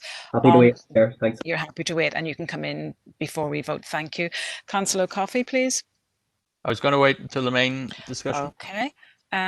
So if we have no other speakers, I'm happy to take Councillor McCaffrey's response to the amendment as presented before Chair, we go to a vote. Chair, Yes.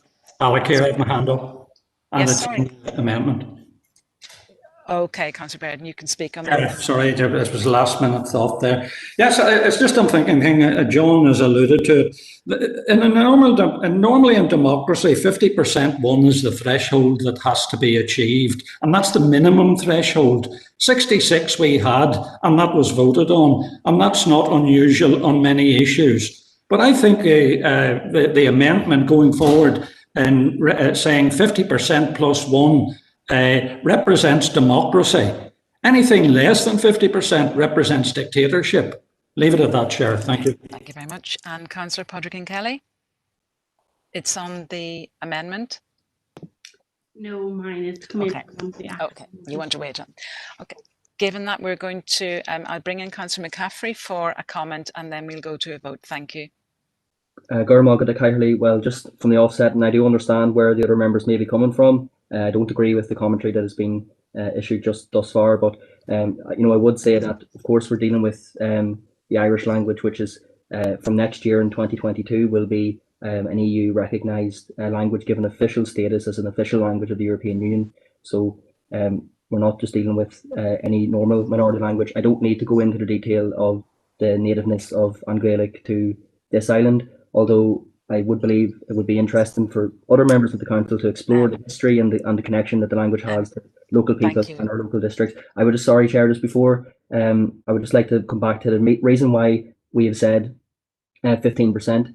According to the UN, language rights of linguistic minorities, which I did express, is the internationally. Councillor McCaffrey, we're still speaking. Councillor McCaffrey, I'm sorry to butt in, but we are still speaking to the amendment. Yes, that's why I explained it's 15% we asked for, because okay, thank you. My apologies. Yeah, sorry. It just says that the low threshold, so the lowest threshold where it is considered practicable and reasonable to provide such signs, tends to vary between 5% and 20% of the local population on any given street, with the lowest threshold usually associated with the use of minority language, which also has some kind of official status or for traditional historical reasons. So therefore, that is why it is applicable to An Gaelic, the Irish language, and that is from the UN language rights of linguistic minorities. As I said before, the internationally recognised best practice for promoting minority languages and for use of bilingual or multilingual signs. So I'll leave it there. I hope that we can have an honest discussion around it. As I say, it is, of course, of unique importance to our own district and to many, many communities across from Ananoma. So I'll just thank you, and Shane, Okay, thank you for that. So, members, I'm going to put this amendment to the vote. Have we? So, all those in favour of the amendment, can members take down their hands at this point? I do have the order that you're speaking in. Thank you, and Councillor McCaffrey, thank you. If any those supporting the amendment, if they can raise their hand, please.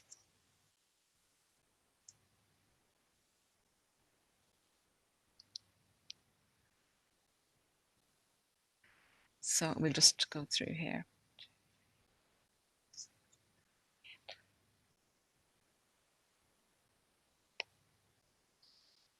I've got 9. So I make that 9-4.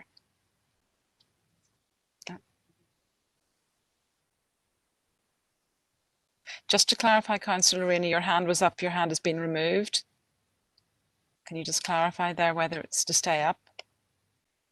It's up, so that's 9-4. So on that basis, can I ask those hands to be removed, and we will ask for any abstentions?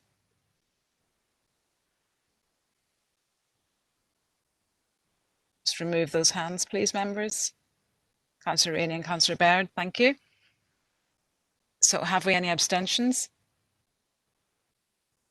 No abstentions. Then I'm taking it. Then the rest are against. So the amendment falls. So we will go back to the original motion. And I'll now invite Councillor Erskine in first. Then we have Councillor Coffey, Councillor Podrigan Kelly, and Councillor Garvin McPhillips at this point to speak. And then I'll take Councillor Bert Wilson, who I see has come in too. So Councillor Erskine, go ahead, please. Thank you, Chair. Chair, I believe that this is a very unbalanced motion. I respect and understand that there are those who wish to speak Irish and to see it visible within the council district. However, I fundamentally believe that this motion will set a precedent to have Irish language signs in areas that are mixed and where the majority might or would oppose it.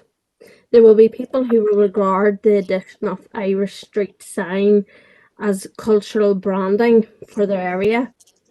And for all those who are passionate about having their street name added in Irish, we have to respect that there are many people who are passionate about not having this done against their wishes. The minority cannot outweigh a majority, which could be the case in areas in our district should this motion be agreed and passed tonight. Irish language should not be forced or imposed upon a community. I believe this motion will destroy community relations and bring about division. Those community relations have been built over a period of time and have been hard won in some cases. This motion, I believe, is a backward step for cross-community relationships. If agreed tonight, these measures would trigger an action solely at the whim of a councillor, and it's not a road I'd be keen to go down. 15% is a very low bar to reach. 15% is not a majority of an estate or a road, it is a minority, and I believe it's not democratic.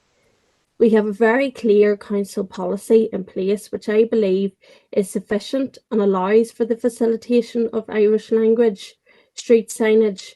For that reason, I and the DUP will be against this motion, and indeed that's why we were against the motion, the amendment from the UUP as well. Thank you, Chair. Councillor Erskine. Thank you. I'm bringing in Councillor Coffey now. Thank you. Yeah, thank you, Chair. I was having quite an open mind on this because as an Irish speaker, I want to see the Irish language promoted, but at the same time, I am genuinely concerned that the language is quite extensively politicized, that its use is perceived as exclusionary, and indeed there are issues like that around the Ulster Scots and so on. And we need to be very careful that you know, sometimes this, something that appears to be a good way of promoting the language is not actually a mechanism to further diminish it among many of our people. And I just want to clarify one thing, because I am open on the suggestion. However, I think my own policy is clear on these matters, that there should be linguistic rights, but that those rights have to apply to all languages equally. And I want to make clear that I cannot support something that's just going to be for one language. And I want the motion itself seems to be open to any language. Councillor McCloughery almost won me over when I heard his arguments, because I thought that was very, he didn't mean to, I'm sure, but that certainly spoke to where I think we need to be going. But if it doesn't apply to all languages equally, then I will not vote for inequality. So thank you, Chair. And we'll allow the proposer to respond to that just in his summing up. Thank you. Councillor Podrigan Kelly, please. Thank you, Chair, and thank you to my colleagues Chris and Tommy for bringing this motion forward. I think it's a step in the right direction. For anyone who knows, and mostly everyone in this chamber knows, I have been working alongside a group of residents within Mid Tyrone to erect dual language signage across Mid Tyrone. It's been a long process simply because our policy is outdated, and I think this policy is a step in the right direction. 15% is the percent that that we're recommended by the United Nations. It is not a politicized language. For that record, the Irish language belongs to me, to you, to everyone, and I'm proud to be an Irish language speaker and proud to be part of the Irish language community. And once again, thanks to Tommy and to Chris for bringing this forward. I know that people at Mid Tyrone will be more than delighted with this. Thank you, Councillor Kelly. And I'm bringing in Councillor McPhillips next. He was in order, and then Councillor Wilson and Councillor Baird. So Councillor McPhillips next, please. Okay, thank you very much, Chair. Thank you. Well, we've seen quite a number of areas have not met the threshold required for dual language signage previously. This motion does not benefit a single language, but it promotes all languages and traditions within our district. Changing the threshold to 15% will allow for our residents to express their culture and traditions more easily, and this in turn will hopefully lead to more awareness and celebration of languages. This motion won't just benefit the Irish language, but it will see a greater impact possibly in the benefit of Ulster Scots. Given the low awareness of Ulster Scots language obviously in the district, this motion will make it easier for this part of our shared culture to be displayed and celebrated in our community along with Irish. Language is something to be celebrated and displayed, which will give everyone a greater understanding. As a tourist destination, allowing more displays of our rich linguistic heritage will have a positive impact on our tourism product, benefiting the district as a whole. So we as a SDLP group will be supporting the motion. Thank you, Chair. Thank you, Garvin. And Councillor Wilson, your comments, please. Yes, Chair. Well, looking forward to the councillors' rates for 2000 and 2021. NILGA states that from April we will clearly see more service income loss and rates deficits. NILGA continues to work in earnest with the Department of Finance to lobby for money from the Treasury and through the Department of Communities from Stormont. Budget of those in greatest need, with growing pressure on council budgets. Rates and council finances are in focus this year. Mental health, clean air strategy, DFA road service, or rather lack of it, and inferior road systems. Also, our broadband system or inferior that as well. Are these not our council and constituents' needs rather than marking our territory? There is a saying that do unto others as you would have them do unto you. How does this fit in with the good relations debate last night? Or was it a waste of time or just window dressing? We have an agreed position on this matter, and I believe that this was adequate. This would be an unnecessary burden on our ratepayers, and I believe that, yes, I agree with our party position, which 51%, but 15% to me is really, well, it's really discriminatory, putting it that way. So thank you, Chair. Thank you, Councillor Wilson. And the final remark to Councillor Baird before we get a summing up. Thank you. Yeah, thank you very much, Chair. I think this is unfortunate, the direction it's going. Myself and my colleague, Councillor McLaughlin, have engaged positively with the Irish Language Group with the aim of encouraging people to learn the language. But I don't think one sign going up will encourage anyone to learn the language. Councillor McCaffrey says he's speaking on behalf of the Irish-speaking community. I would have to question whether or not they represent even 15% of the community in Fermanagh, but that's another issue. But like it or not, using the 15% threshold is forcing the issue in many cases on a majority, and that's not democratic. And unfortunately, and I say unfortunately, in many cases will be perceived in the same way as painting curbstones, i.e. marking out territory, and I don't agree with that taking a happen.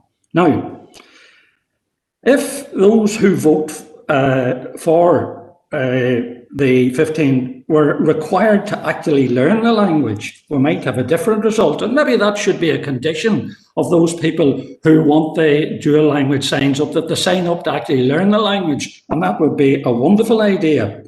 But in many cases, there seems to be an awful lot of people who on this issue want to walk the walk, but don't talk the talk. And as far as Councillor McPhillips's interjection and concern about Ulster Scots, I can tell you from my point of view and my party's point of view, we're not going down that route of talking about dual signage. Thank you very much, Chair. Thank you, members. Thank you for that, Councillor Baird. I have a couple of speakers who I was going to wrap it up after Councillor Baird. If you're very quick, please, because we do want to get to the vote on this. Thank you, Councillor McAleer.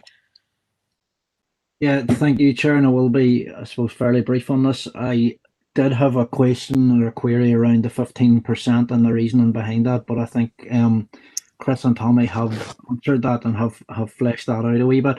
I'd like Councillor O'Coffey, I would be keen to, well, the way I would have read that is that it's reference to all bilingual signage as opposed to exclusively for the Irish language. I do think there are definitely in my own area there is a great demand for bringing these things forward, and I think it's positive and beneficial that we do have a knowledge and an understanding of the language around us, and again that can help inform developments and housing developments as we progress. I think just in relation to the issue raised by Councillor Wilson, obviously if signage is brought forward, whether it's in Irish or Ulster Scots or Mandarin or Polish, if that is the case, as long as the signage is erected and is not defaced or damaged, that's obviously going to save us on a lot of council expense. So I would like to think that language, which is something to join us together, to unite us, to be used to correspond and communicate with each other, and not as something that's divisive or an aggressive tool. It's something to bring us together and unite us. So I think it's important that language, no matter what the language is respected and is promoted as best we can. And I think with that in mind, I'll be happy to support the original proposal tonight. Thank you, Chair. Thank you, Councillor McAleer. And Councillor McClockery, please. Thank you. Councillor McClockery, are you still speaking on this, or did you just? Sorry. Yeah. Okay.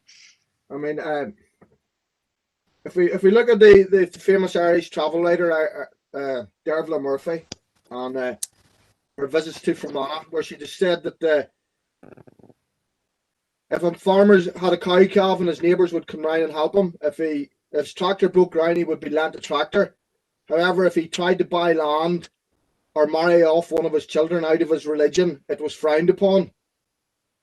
The people in the country generally get on well, and hopefully this will not be a divisive, but it may be, because it seemed to be politicised, and that is the problem. And unless we can get that removed from the Irish language, that it's not politicised, then that will create problems in our community. Thank you, Councillor McClockery. And just now, I'm going to return to the proposer of the motion, Councillor McCaffrey, for a summing up there, his words before we take a vote. Thank you, Councillor McCaffrey. Thank you, Chair. Well, just on a couple of points there, some people talked about cost per sign. Well, I would say the cost per sign would actually be reduced, because most of the cost was entailed in council employees' time, and not the bit of steel or not the actual wording on the signs. Also in bureaucracy and red tape, the process was long and costly, and we've seen that being played out in our committee meetings here in the council. Maybe for if some of the road service may find the potholes in different bits of roads which are needing repair more clearly if they're indicated more in a better fashion. And this does fit in. This is a promotion of all languages, more inclusivity. This fits into our good relations policy very well. A strong, vibrant and progressive section of our community are calling for this, and it rights an historical discrimination of the language which has went on for centuries. When I say our community, I don't mean any religion, I don't mean any particular area, any part of Fermanagh or the Omer district. I mean people who live in our district. And Councillor Bird was correct. We're not quite at 15% according to 2011 census figures within the Fermanagh and Omer district, which said that 14.54% of the local population had some knowledge of the Irish language. Now, that's from quite a while ago, 10 years ago, so I would say that figure has probably increased since then. I know as an Irish teacher and as a former student of the language, someone who has seen the language grow immensely over the past decade and more, and at times I've felt very proud of our community, and I've often felt embarrassed by some of the political leadership which has been shown in this issue. I'm glad to say that tonight in the council we've had an honest debate, we've had an honest discussion. I'm keen now that this is 5 minutes until our time is up, so I want to put this to a vote, and I will encourage all members to support this motion. Jane Takiok Lesh and Rune Shaw. Gormogov. Thank you, Councillor McCaffrey. Have we consensus for this for the motion proposed by Councillor Coffey? No. Councillor Coffey. Sorry, I beg your pardon. No. It's proposed by Councillor McCaffrey. Councillor O'Coffey.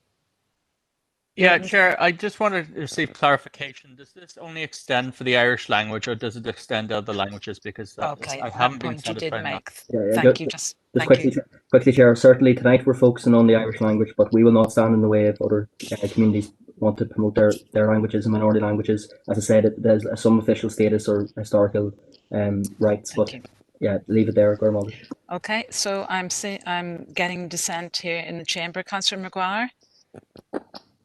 Sorry, Chair, it was to enlighten Councillor O'Coffey on that issue. But again, I would further add, if you will allow me one more sentence, in that for people to quote their opposition against this proposal is not against us as a political party, nor is it the basis for this based on any political project that we have. It is based fundamentally on the European Charter on the protection of minority languages and on the UN Charter. And there is obligations on the Council to promote the minority languages. It's not a party political issue. It's fundamental onus on councils to promote minority language. Let all councillors read how Cornwall Council has promoted their language, which had expired. and now have all bilingual signs in their area and have progressed to over 300 native speakers now in Cornwall. So it fits well in with the progress of any minority languages across these islands. Okay, and as a seconder, I'm letting you make that contribution. Thank you. So we're going to go to a vote. Chair, could we have a recorded vote, please? Okay, we go to a recorded vote. Thank you.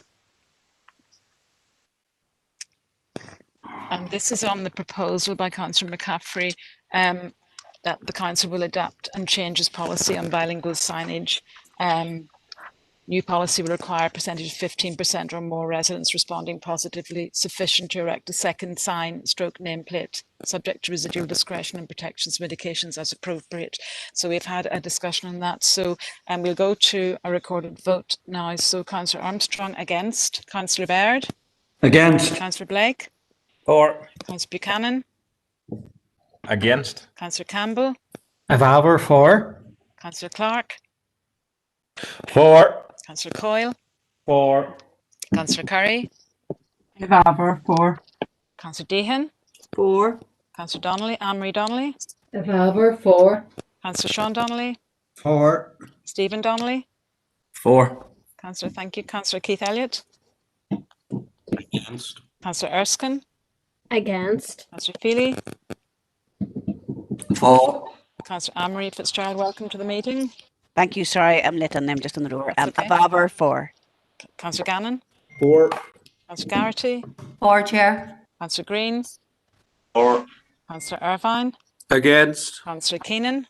Available for. Councillor Kelly. For. Councillor Padraig Kelly. That was Catherine Kelly. Yes. For. Let me just go back for clarity. Councillor Catherine Kelly first. For. Thank you, Catherine. Councillor Padraig Kelly. For. Thank you. Councillor Maguire. Ivaver for. Councillor McAleer. For. Councillor McCaffrey. I am out for. Councillor McCann. For. Councillor McCloughy. Again, against. Councillor McElduff. Evolver for. Councillor McPhillips. For. Thank you. Councillor O'Coffey. Abstain. Councillor O'Reilly. For. Councillor Rainey. Against. Councillor Robinson. Against. Councillor Smith. Against. Councillor Swift. For. Councillor Thompson. Against. Councillor Thornton. Against. Councillor Warrington. Against. And Councillor Wilson. Against. Thank you. Just add these up now. Thank you. This looks familiar.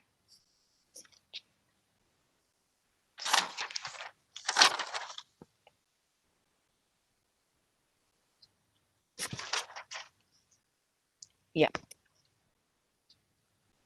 Okay, it's similar to previous. We have one addition member. So for the motion, we have 25 in favour, 14 against and 1 abstention. So that motion is carried. Members, at this point, we are just about over time. We have had some urgent and relevant business submitted under AOB, and I regret we can't do it at this stage, but I would encourage the councillors to take those to the appropriate committees this week and next week. And you can go to the chair, those can be raised at those committees. Members, I'd like to thank you for getting to this point in the meeting. We've covered 6 motions. I don't think that's ever been done before. And thank you also for the manner in which the debates have been taken. Thank you for the support and for your courtesy. And I'm wishing you all a good night. Thank you. Bye-bye. Thank you, Diana. Well done.